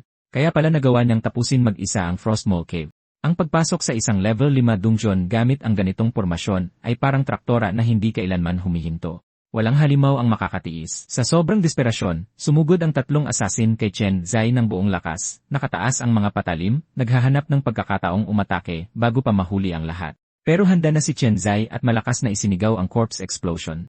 Habang sumusugod ang hukbo ng mga kalansay sa mga assassin, nilamon sila ng pagsabog, at mabilis na bumagsak ang kanilang health bars sa gitna ng pulang usok. Mariing nag-utos si Chen Zai, sumulong. Pangunahan ng isang armored skeletal knight na mas malaki kaysa sa iba ang pag-atake, habang ang natitirang hukbo ay sumusunod sa likuran, at pinapanood ito ni Chen Zai at Jiang Menghui mula sa malayo. Nayanig ang buong bangin sa isa na namang pagsabog. Sa kawalan ng pag-asa, sumigaw ang mga assassin, kung magpapatuloy ito, mapupunit tayo ng buhay. Masyadong mabilis bumaba ang health natin. Sa gitna ng alikabok, tumalon paharap ang puting buhok na assassin, hawak ang dalawang patalim, at inactivate ang kanyang skill na Shadow Strike. Gulat na napasigaw si Jiang Menghui, Shadow Strike. Chen Zai, mag-ingat ka. Bumagsak ang assassin ng buong lakas, direktang tinamaan siya, at mumiti ng may kumpiyansa. Huli ka. Pero sa gulat niya, hindi nabawasan ang health bar ni Chen Zai. Nauutal ang assassin habang pinagpapawisan ng malamig. Ayos lang kung hindi ko siya mapatay sa isang tira, pero bakit hindi nabawasan ang health niya? Paano nangyari yon? Sinubukan niya ulit at pinaikot ang kanyang mga patalim, triple assault. Nagtamo siya ng sunod-sunod na saksak kay Chen Zai na nanatiling hindi natitinag at walang senyales na nasaktan. Sa likod niya, tahimik na lumalapit ang kanyang mga skeletal knight. Umiti si Chen Zai na tila naawa sa kanya at bumulong, pasensya na talaga. Kalmado siyang nagpaliwanag, walang silbi ang mga skill mo laban sa akin. Ipinaliwanag niyang nararamdaman niya ang sakit ng mga atake, pero wala ni isa sa mga saksak ang nagdulot ng pinsala. Ipinaliwanag ng narasyon na ang dalawang skill, 4 na beses na pag-atake, ay inilipat lahat sa mga Skeletal Knight gamit ang Soul Pact Guardian trait. Hinawakan ni Chen Zai ang assassin sa balikat at kalmadong nagtanong, saan mo balak pumunta? Natarantang tumakas ang lalaki. Baliw siya. Siraulo ang lalaking to. Tumaas sa ere ang mga Skeletal Knight na handang bumagsak sa kanila. Isang napakalakas na pagsabog ang tumupok sa lahat ng nasa paligid nila. Tumilapon sa ere ang katawan ng puting buhok na assassin, at tumalsik ng malayo ang kanyang mga patalim. Walang buhay siyang bumagsak, may nakamamatay na sugat sa leg habang nakahandusay sa mga bato sa bangin. Tiningnan ni Chen Zai ang huling assassin na nakaluhod sa harap niya at malamig na nagtanong, ikaw na lang ang natitira. Paano mo gustong matapos ito? Nagpatuloy siya, lumaban hanggang kamatayan o lumuhod. Nauutal ang assassin. Sa tindi ng kaba, nagmakaawa ang lalaki, huwag mo akong patayin. May pera ako. Bibigyan kita ng pera. Desperado, nagpatuloy siya, may mga gamit pa ako. Ibibigay ko rin sa iyo ang lahat ng iyon. Nagmakaawa ako. Huwag mo akong patayin.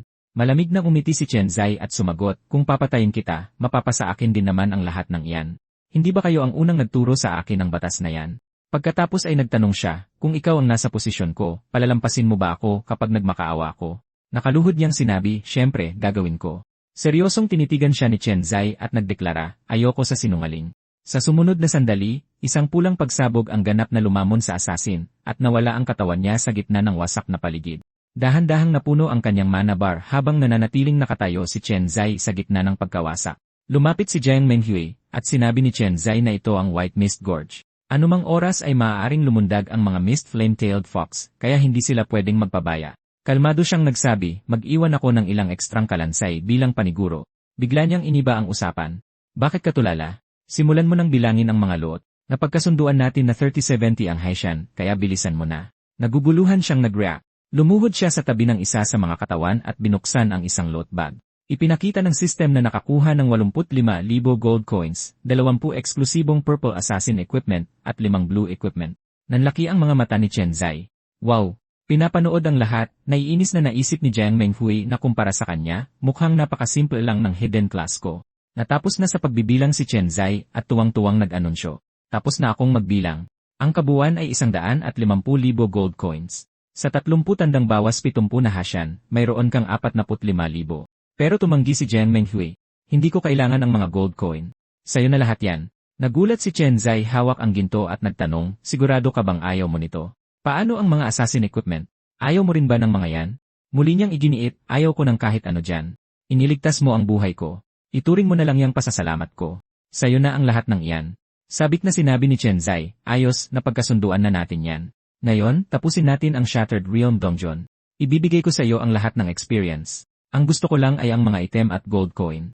Sumaulong ang grupo sa maambon na masukal na daan, sumusunod ng malapit si Jiang Menghui, na pinaliligiran ng mga Skeletal Knight upang protektahan si Chen Zai mula sa lahat ng direksyon. Bigla siyang napasigaw sa gulat, mag-ingat ka. Isang level 15 na Mist Flame-tailed Fox ang lumundag kay Chen Zai, handang umatake ang mga nag-aapoy na pangil nito. Naging marahas ang pag-atake, nagkasabog-sabog ang apoy at alikabok sa ere hanggang sa bumagsak ang halimaw sa kanyang paanan, talunan at wala ng buhay. Nagpatuloy ang grupo sa pagtawid sa teritoryo na pinaliligiran ng mga baboy ramo, uwak, hyena, at ahas, pero madaling inatake ng hukbo ng mga kalansay ang lahat ng ito. Hindi makapaniwalang nakatingin si Jiang Menghui, at naisip na hindi niya inasahan na magiging ganito kadali ang pagtawid sa isang teritoryo na puno ng mga halimaw na level 10 pataas. Humarap siya kay Chen Zai, naguguluhan pa rin. Chen Zai, ikaw, paano mo? Ngunit pinigilan niya ang kanyang sarili at nagpa siyang huwag nang magtanong pa dahil ayaw nitong magbigay ng impormasyon tungkol sa kanyang class. Hindi na siya dapat manghimasok. Napansin ni Chen Zai ang kanyang ekspresyon at nagtanong, may bumabagabag ba sa'yo? Agad niya itong itinanggi. Wala. Pagkatapos ay mabilis niyang iniba ang usapan. Pasukin natin ang Shattered Realm Dungeon. Sa totoo lang, ang level 10 dungeon na binuksan ng level 10 Shattered Realm Pact ay kasing hirap ng isang level 10 party dungeon. Isang level 8 na Shadow Mage at level 5 na Void Walker ay hindi dapat sumubok na pumasok ng mag-isa. Mas gugustuhin pa ng karamihan na ibenta ang pact o mupa ng higher level players para buhatin sila. Isa pa, iba ang Shattered Realm Dungeons sa mga ordinaryong party dungeons. Kahit pwedeng tapusin mag-isa ang party dungeons, ang Shattered Realm Dungeons ay mahigpit na nangangailangan ng party na may 2 hanggang 5 tao. Naiwan sa kanyang mga iniisip, bumulong si Jiang Menghui nang may halong pambabaliwala at pagpaparaya. Dinala lang ako rito ni Chen Zai para ma-meet ang minimum player requirement. Hindi man lang niya inaasahan na makakapag-damage ako. Sa isang nakakatawang pantasya, inisip niyang umiiyak siya. Kinalagkad lang ako rito para may pumuno sa party slot. Pagkalipas ng 10 minuto, handa na ang party sa harap ng Dongjun Portal. Kinumpirma ni Chen Zai ang kanilang pagpasok sa panel. Papasok sa Dongjun. O hindi. Isang asul na vortex ang bumukas sa harap nila. Kumpiyansang sinabi ni Jiang Menghui, naniniwala ako sa'yo. Sabay silang pumasok sa portal, binalot ang kanilang mga katawan ng nakakasilaw na enerhiya. Sa kabilang banda, tumapak ang kanilang mga paa sa maalikabok na lupa. Sa harap nila ay isang mabatong kanyon habang dahan-dahang lumalapit ang malalaking batong halimaw mula sa malayo. Napasinghap si Jiang Menghui. Isa itong level 10 na Armored Rockhound. Kinumpirma ng system ang pagkakakilanlan, Armored Rockhound level 10. Isang paliwanag ang lumabas, ang Shattered Realm Dongjons ay hiwalay sa mga normal na dongjons, may fixed na levels at random na monsters. Mayroon lang isang boss at ilang ordinaryong monsters, walang elite monsters. Seryosong nagbabala si Jiang Menghui, hindi ganun kabilis ang atake nila, pero napakalakas ng mga charge nila.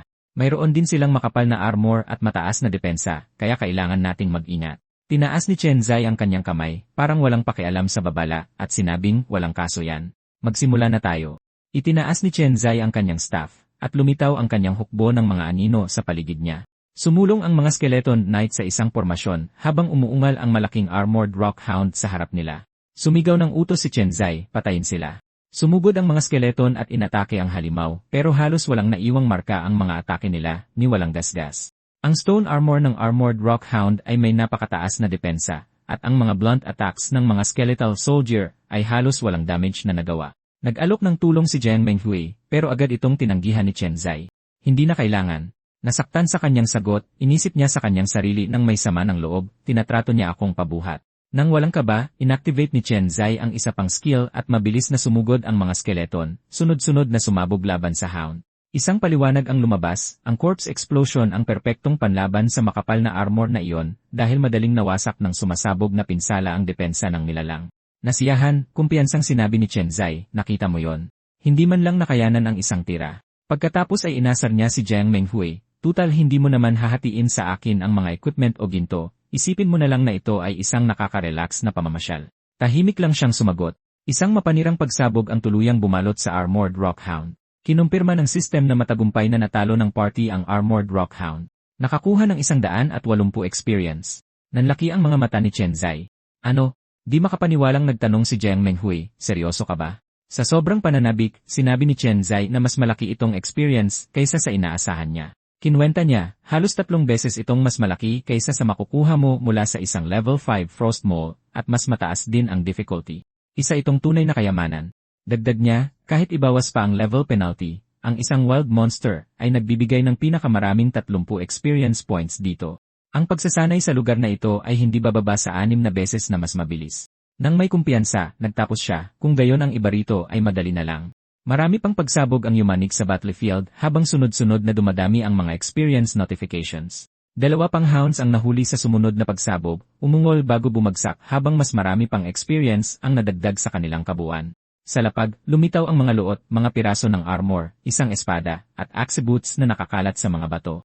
Isang paliwanag ang lumabas. Hindi lang nagbibigay ng napakalaking experience ang Shattered Realm Dongjons, kundi mayroon ding mas mataas na drop rates kaysa sa mga normal na dongjons. Sa pag-farm lang sa grupong iyon ng mga ordinaryong monsters, nakakuha sila ng higit sa 10 pirasong blue equipment at kahit isang purple item. Itinaas ni Chen Zai ang isang malaking palakol at sinuri ang bigat nito habang lumuhod si Jiang Menghui para suriin ang isang piraso ng armor.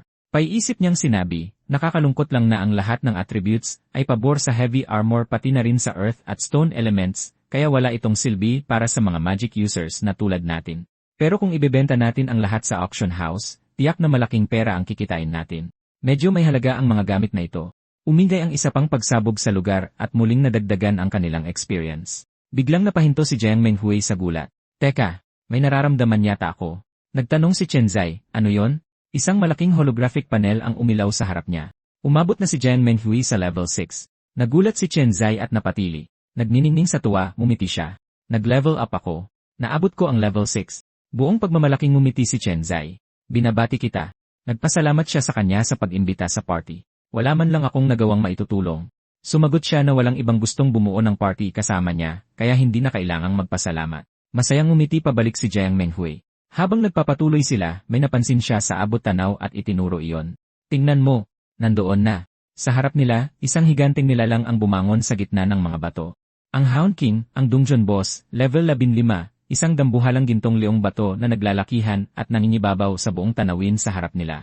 Magkatabing sumulong sina Chen Zai at Jiang Menghui na pinangungunahan ang kanilang hukbo ng mga skeleton tungo sa huling labanan.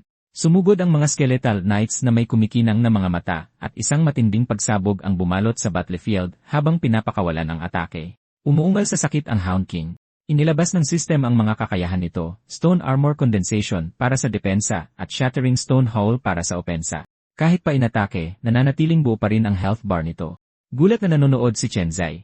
Nakaipon ito ng armor na halos kasing dami ng health nito, ibig sabihin. Taas noong itinaas niya ang kanyang staff ng may determinasyon. Pwede rin pala kitang saktan, ha? Sumugod ang kanyang mga skeleton taglay ang kanilang buong lakas, sabay-sabay na sumigaw, at isa pang mapanirang pagsabog ang bumalot sa halimaw. Umungol sa sakit ang Hound King habang unti-unting nadudurog ang armor nito hanggang sa tuluyang bumagsak ang health bar nito. Sa harap nila, isang umiikot na portal ang bumuka sa ere. Sabay na pinanood ni Chen Zai at Jiang Menghui ang eksena. Kinukumpirma ng system na matagumpay na napuksa ng party ang Armored Rockhound. Nakakuha ng 500 experience. Gulat na nagkatinginan ang dalawa sa naging resulta. Lumitaw sa harapan nila ang buong loot. 2 blue equipment, 2 purple equipment, isang tumpok ng gold coins, at isang golden equipment, isang set ng heavy armor na may sagisag ng hound. Tuwang-tuwang nagyaw si Chen Zai.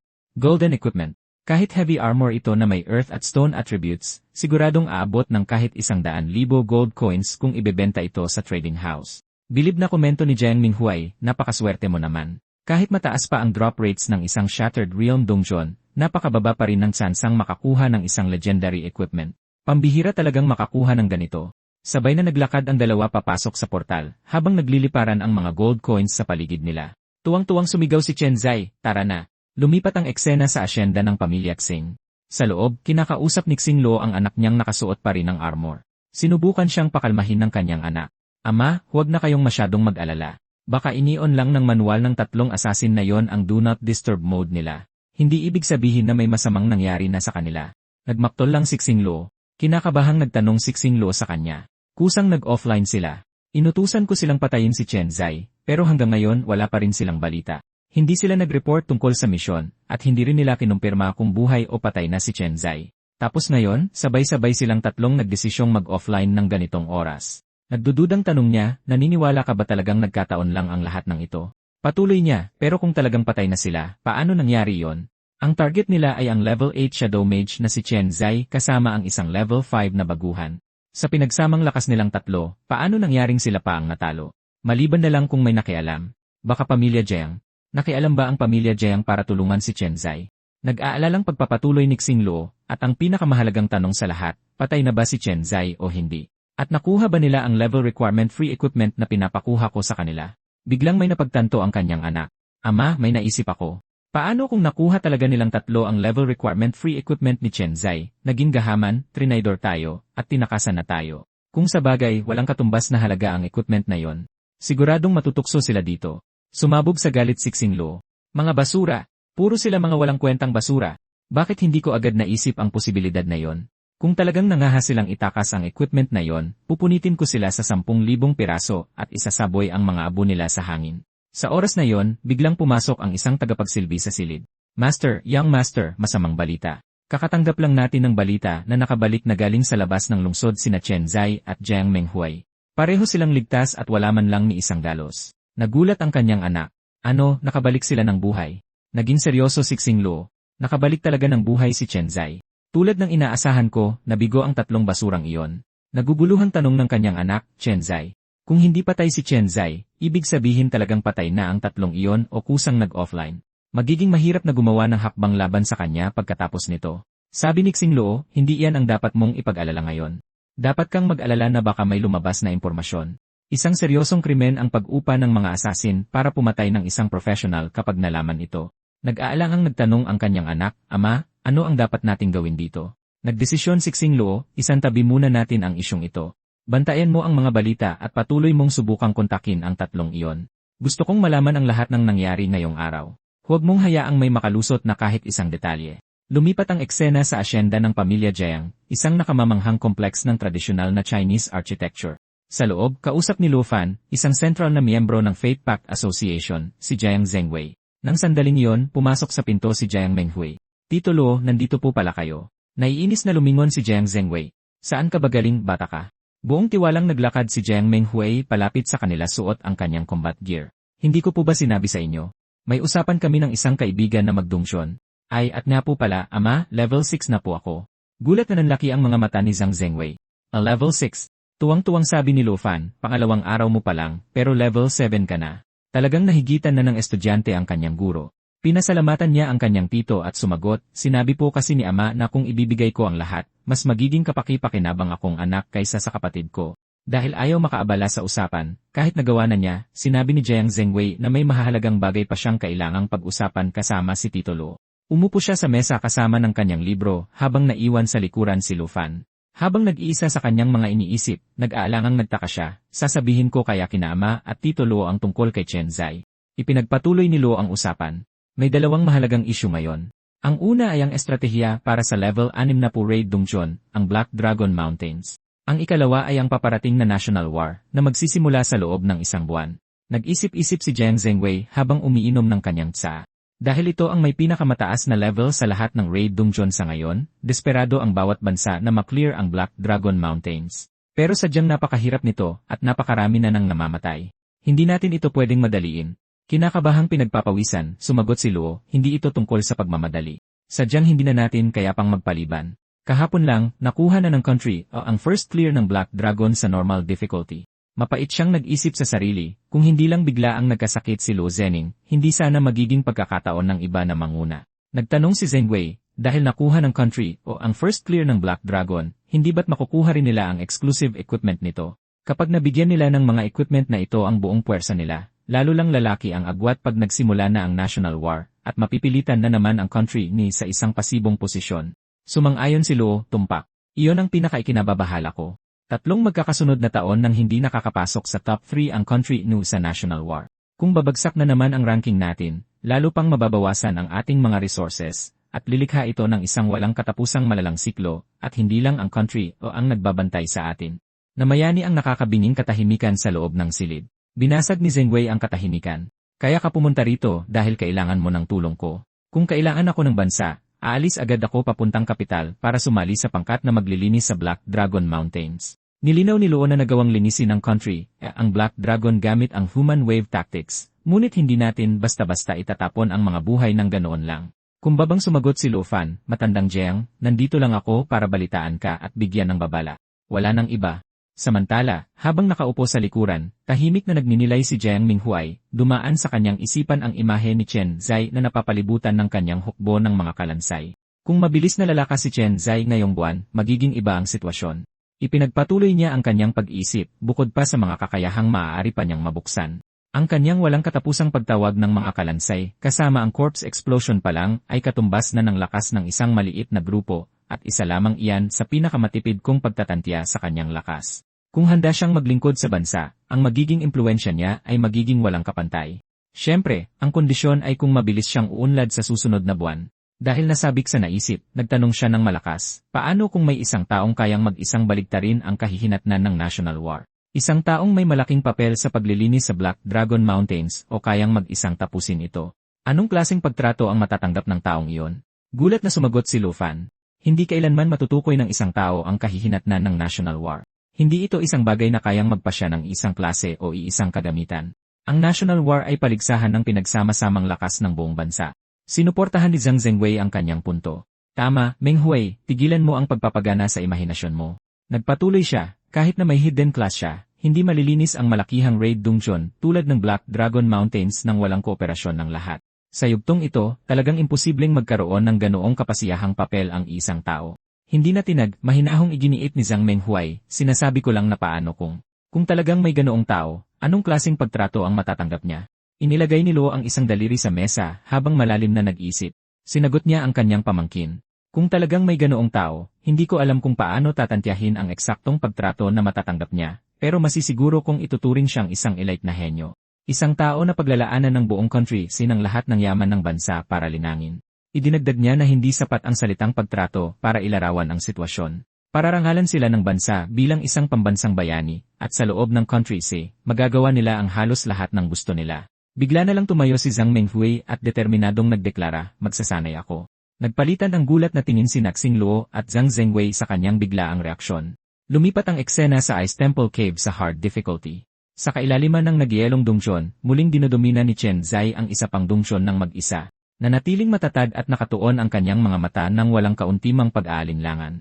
Mabilis na dumaan ang mga notification ng level sa kanyang harapan, level 8, 9, 10, sunod-sunod. Sa gitna ng labanan, patuloy sa pagpatay ng higit pang frost rats ang mga kalansay, at patuloy na naiipon ang karanasan, isa na namang 80 points ng paulit-ulit. Kinumpirma ng system na matagumpay na tumaas sa level 10. Sumigaw sa tuwa si Chen Zai sa gitna ng pagkasira ng natalong dambuhalang Armored Warrior, level 10. Mula sa katawan ng nilalang, lumitaw ang isang luot, isang bihirang purple na kagamitan, isang peres ng magical boots.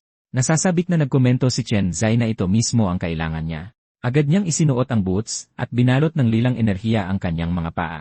Inisip niya sa kanyang sarili na sa pag-abot sa level 10, mabubuksan na niya ang unang control skill ng Shadow Mage, ang Underworld Claw.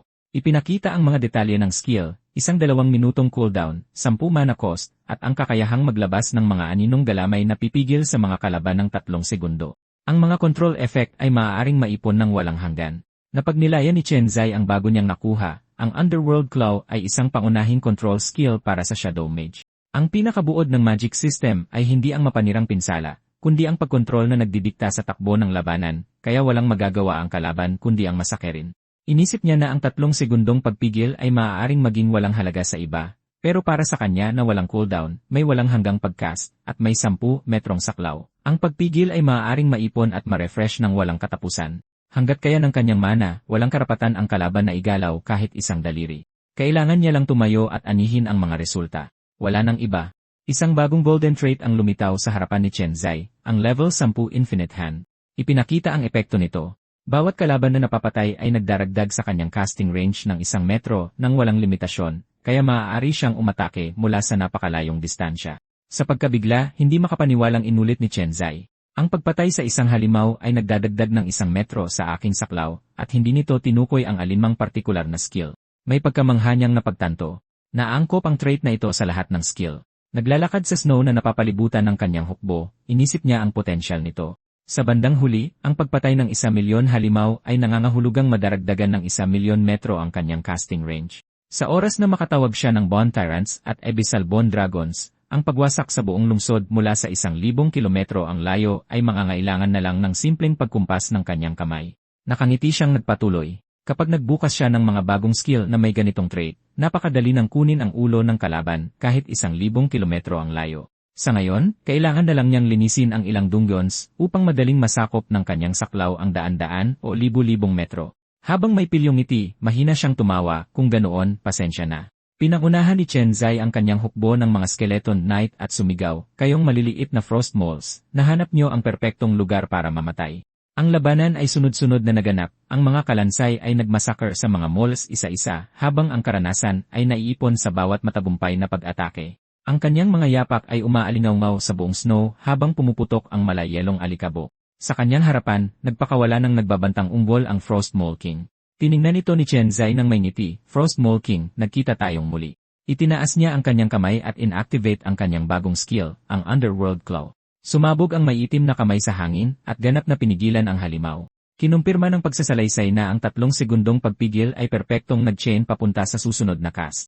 Nang hindi ito binibigyan ng pagkakataong makatugon, inactivate ulit ni Chen Zai ang skill, Underworld Claw. Mas maraming galamay ang lumabas, pinanatili ang hari na ganap na walang galaw habang ito ay nag-ungol sa galit, hindi man lang makausad kahit 1 pulgada. Sulong si Chen Zai kasama ang kanyang hukbo, nagliliwanag ang kanyang tungkod, at sumigaw, Corpse Explosion. Nilamon ng isang malakas na pagsabog ng apoy ang buong paligid, ang mga kalansay ay sumabog sa pamamagitan ng apoy laban sa nakakulong na halimaw. Nagpakawala ng isang huling ungol ang Frost Mole King bago tuluyang lamunin ng naglalagablab na apoy at anino. Kinumpirma ng system ang matagumpay na pagpapasuko sa Frost Mole King. Lumabas ang mga huling numero, Dungeon Difficulty Hard, 300 Normal Moles, 30 Elite Moles, 1 Boss, at Casting Range na 314 na metro. Kontentong napagnilayan ito ni Chen Zai. Sa loob ng 300 metro, kaya niyang magpakawala ng walang katapusang pagpigil.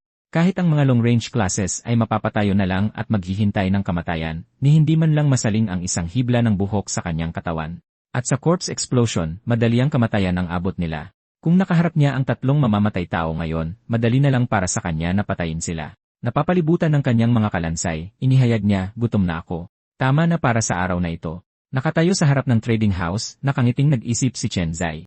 Maaaring mabenta ng maganda ang mga kagamitang nakulimbat niya sa nakalipas na 2 araw. Sa loob ng establishmento, nagkalkula siya ng 220,000 gold coins. Ang paggamit ng perang iyon pambili ng mga gamit at kagamitan ay magbibigay lang ng pansamantalang paglakas. Ngunit ang bilis ng paglago niya ay higit na sa kayang ibigay na pagpapahusay ng kahit na anong kagamitan. Kaya hindi makatwirang mag-aksaya ng oras at yaman para rito ngayon. Nagpasya siyang maghintay hanggang sa makarating siya sa mas mataas na level, kung saan ang mga karagdagang attribute mula sa mga elite equipment ay talagang makakapagbigay ng malaking lukso sa lakas niya. Hindi magiging huli ang pagbili nito sa hinaharap. Iyan ang pinakamagandang diskarte. Pagbalik sa ampunan, tumawag si Chen Zai, tagapag-alaga, nakabalik na po ako. Lumapit siya ng may ngiti, may hawak na ilang prutas. Pumunta ako sa taniman para pitasin ito para sa'yo.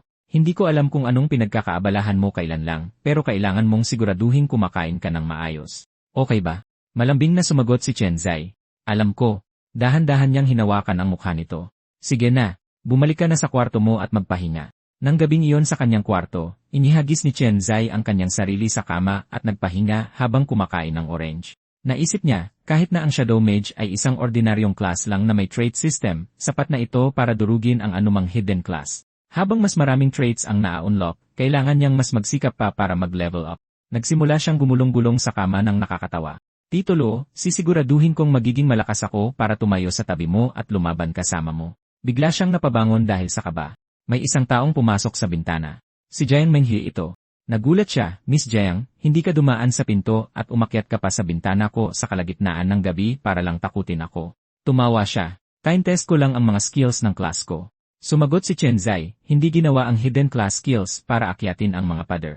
Lumapag siya sa sahig ng kwarto ng nakaluhod at tumayo habang nagugulat na tumitingin sa paligid. Akala niya ay sobrang gulo ng kwarto ng isang lalaki, pero hindi niya inaasahan na magiging ganito ito kaayos. Naiinis na humalukip-kip si Chen Zai. Stereotype lang yan. Kalimutan mo na. Hindi ka naman pumunta rito para lang inspeksyonin ang kwarto ko, di ba? Ngumiti si Jiang Menghui. Siyempre hindi. May itatanong lang sana ako sa'yo. Gusto mo bang maglingkod sa bansa? Nanlaki ang mga mata ni Jiang Menghui sa gulat habang namumuo ang malamig na pawis sa kanyang mukha. Maglingkod sa bansa. Iginiit ni Jiang Menghui, tumpak. Sumali ka sa Fate Pact Association at opisyal na maglingkod sa bansa. Naisip ni Chen Zai na hindi ito isang desisyon na maaari niyang gawin ng mag-isa. Tuwang-tuwa siyang nagpatuloy. Gusto mo bang gamitin ng papa ko ang mga koneksyon niya para sa'yo? Bibilis palalo ang pag-asenso mo kumpara ngayon. Bukod pa dyan, magkakaroon ka ng access sa mga cultivation resources na pinapangarap lang ng marami, na mas epektibo kaysa sa pagpasok sa mga dungsyon at pangangalap ng resources ng mag-isa. Tahimik na nagnilay si Chen Zai. Ang imbitasyon ni Jiang Menghui ay dating pangarap na hindi niya maabot, pero ngayon kahit wala siya, kaya na niyang sumali sa guild ng mag-isa. Gayunpaman, alam niya na ang kasalukuyang kumpiyansa niya ay galing sa trade system at hindi sa natural na pag-usad ng kanyang class. Ang patalim na madalas ilabas ay madaling mabali, kaya hanggat hindi pa matibay ang pundasyon niya, hindi niya maaaring ipaalam kaninuman ang pambihirang kakayahang ito. Nagpasalamat siya sa imbitasyon, pero ipinaliwanag niya na alam niya ang kanyang mga limitasyon at hindi pa ito ang tamang panahon para sumali sa association. Nagpumilit si Jiang Menghui, sa kakayahan niya, siguradong mag-aayos ang association ng bagong titirhan para sa kanya at hindi na niya kailangang manatili sa lugar na iyon. Seryosong sumagot si Chen Zai, walang masama sa ampunan. Diyan ako lumaki. Nang matanto ang kanyang pagkakamali, nataranta si Jiang Menghui na bumubulong sa sarili na nakapagsalita siya ng katangahan at hindi iyon ang ibig niyang sabihin. Sa pag-iba ng taktika, iginiit niya na ang nabigong pagtatangka ng pamilya Xing na ipapatay siya ay magdudulot lang ng ikalawang atake na mas pinlano ng maigi. Kahit gaano pa siya lumakas, nagtatago sa dilim ang kalaban, kaya imposibleng madepensahan niya ang kanyang sarili ng maayos. Mapag-isip na bumulong si Chen Zai, kinikilala na tama ang mga pangamba nito. Hindi talaga siya immortal dahil gumagana lang ang damage transfer ng Soul Pact Guardian kapag may aktibong summon. Kung mahuhuli siyang mag-isa at walang proteksyon, kayang-kayang tapusin ng isang high-level assassin ang buhay niya ng tahimik. Nang maramdaman na may pagkakataon na siya, nagpatuloy si Jiang Menghui. Bukod pa rito, isang buwan na lang bago ang National War, at nahihirapan ang bansa na panatilihin ang posisyon nito sa buong mundo, lalo na dahil si Lu Zening, ang bayani ng Fate Pact Association, ay biglang nagkasakit ng malubha. Nanlaki ang mga mata ni Chen Zai sa gulat. Ano? Kabadong nagtanong siya kung anong nangyari kay Tito Luo. Naguguluhang tumingin ito, Tito Luo. Nagpaliwanag si Chen Zai, hindi ba't national hero siya? Parang pamilyar lang ako sa pangalan niya. Anyway, tinanong niya kung anong sakit ang nakuha nito at kung malubha ba ito. Inamin ni Jiang Menghui na hindi rin siya sigurado. Narinig lang niyang binanggit ni Tito Luo na nagkaroon ito ng malubhang sakit na nagbigay ng pagkakataon sa ibang mga bansa na umatake ng mauna. Desididong nagdeklara si Chen Zai, dalhin mo ako sa papa mo at kay Tito Luo. Kung magpapakita sila ng sapat na katapatan, syempre hindi ako tatangging maglingkod sa bansa. Gayunpaman, sa loob-loob niya, naghihinala siya. Dahil papalapit na ang Black Dragon Subjugation at ang National War, masyadong nagkataon na nagkasakit si Tito Luo sa mismong oras na ito. Sa labis na tuwa, nagdiwang si Jiang Menghui. Ayos, halika na. Ayusin mo na ang mga gamit mo at pupunta tayo sa bahay ko. Nagulat si Chen Zai. Ngayon na tayo alis? Tumawa siya. Kailan pa ba tayo alis? Tingnan mo kung anong oras na. Gusto mo pa talagang matulog ng mahimbing? Halika na. Pagdating natin doon, magpapaluto ako sa kusina ng masarap para makabawi ka ng lakas. Lumipat ang eksena sa tirahan ng pamilya Jiang na nakatayo ng nakamamangha sa ilalim ng kalangitan ng gabi na binabantayan ng dalawang gwardyang may hawak na palakol. Sa loob, umiinom si Jiang Zhengwei kasama si Lu Fan habang sumasakit ang kanyang ulo. Buwisit, kalimutan mo na. Hindi ko na yan isipin. Mas mabuti pang uminom na lang. Umalinggaw ang isang boses, Papa. Lumingon si Jiang Zhengwei. Menghui, gabi na. Bakit hindi ka pa nagpapahinga? Nang mapansin niya kung sino ang nakatayo sa likod nito, nanlaki ang kanyang mga mata, Chen Zai. Naghihinalang naisip niya, kaya pala ganoon ang hitsura ni Menghui kanina na parang may alam pa siyang iba. Maaari kayang nagde-date silang dalawa? Talaga bang iniuwi ng batang ito ang boyfriend niya ng ganitong oras? Inihayag ni Jiang Menghui, Papa, isinama ko si Chen Zai. Kinakabahang binati siya nito. Hello, Tito Jiang. Sa isang madramang eksena, lumuha si Jiang Zhengwei. Kaya pala nag-dungeon crawling ka kasama ni Chen Zai, ikaw na pasaway ka na nagtatago ng sikreto sa akin. Ang isang anak na babae na lumaki na ay hindi na talaga mapipigilang lumabas ng bahay. Naguguluhan, naisip ni Jiang Menghui kung naparami ba ng inom ang kanyang papa. Pinagpapawisan ng malamig, inisip ni Chen Zai kung bakit mukhang isang magsasaka si Ginoong Jiang na pinapanood ang kanyang paboritong repolyo na sinisira ng isang baboy, at tila, siya ang baboy sa kwentong ito. Magalang siyang inanyayahan ni Jiang Zhengwei, kasamahang Chen, maupo ka. Naghihinalang napaisip si Lu Fan. Isa lang siyang shadow mage. Bakit kaya siya iuwi ni Menghui sa ganitong oras? Baka boyfriend niya talaga siya. Humarat si Zhang Zhengwei sa kanyang kaibigan. Old Luo, natatandaan mo ba yung estudyante mula sa Chinese City Academy na kinwento ko sa iyo 2 taon na ang nakakalipas? Yung may spiritual power na 150. Agad na sumagot si Lu Fan, naman, tandang-tanda ko pa. Ang spiritual power na 150 ay sobrang bihira kahit pa sa buong bansa. Kung nakakuha lang sana siya ng magandang class, siguradong magiging. Bigla siyang napabulong, teka. Baka ang binatang ito na yon? Kinumpirma ito ni Jiang Zhengwei. Siya nga. Nagpahayag si Jiang Menghui, Dad, Tito Luo, dinala ko po talaga rito si Chen Zai ngayon para makilala niyo siya. May halong panunuksong sabi ni Lu Fan, naiintindihan ko na. Kaya pala pinapakilala mo ang boyfriend mo sa tito mo. Dahil sa hiya, napasigaw siya, Tito Luo, ano bang kalokohan ang sinasabi niyo? Tahimik lang na nanonood si Jiang Zhengwei. Humarap siya kay Chen Zai. Chen Zai, bilisan mo na at sabihin mo sa kanila. Matatag siyang nagpahayag, Senior Jiang, Senior Luo, gusto ko pong sumali sa Fate Pact Association. Pinag-isipan ito ni Lu Fan. Kasamang Chen, 1 buwan pa bago ang evaluation ng guild para pumili ng mga bagong miyembro. Pasensya na, pero hindi ko masisiguradong may slot ka sa evaluation. Kahit pa kahanga-hangang umabot ka agad sa level 8 ng ganoon kabilis. Sumingit si Jiang Menghui, Dad, level 10 na si Chen Zai. Nanlaki ang mga mata ni Jiang Zhengwei, level 10. Kinumpirma ito ni Chen Zai, opo. Kaabot ko lang ng level 10 2 oras na ang nakakalipas. Seryoso siyang nagpatuloy, Senior Jiang, Senior Luo, naiba ako sa ibang mga shadow mage. Kailangan ko pong makakuha ng spot sa evaluation sa susunod na buwan. Humalukip-kip si Zhengwei at pinag-isipan ito. Kasamang Chen, kahit pa kahanga-hangang umabot ka ng level 10 sa loob ng 2 araw, hindi maikakailang may problema pa rin sa class mo. Hindi sapat ang mabilis na pag-level up para makapasa ka sa evaluation. Tapos ay may napansin siya at nagulat. Anong ginagawa mo? Itinaas ni Chen Zai ang kanyang staff habang may sumasabog na enerhiyang nabubuo sa paligid niya. May intindihan niyo rin maya-maya. Umalinggaw sa buong kwarto ang tunog ng mga butong nagkikiskisan. Clack!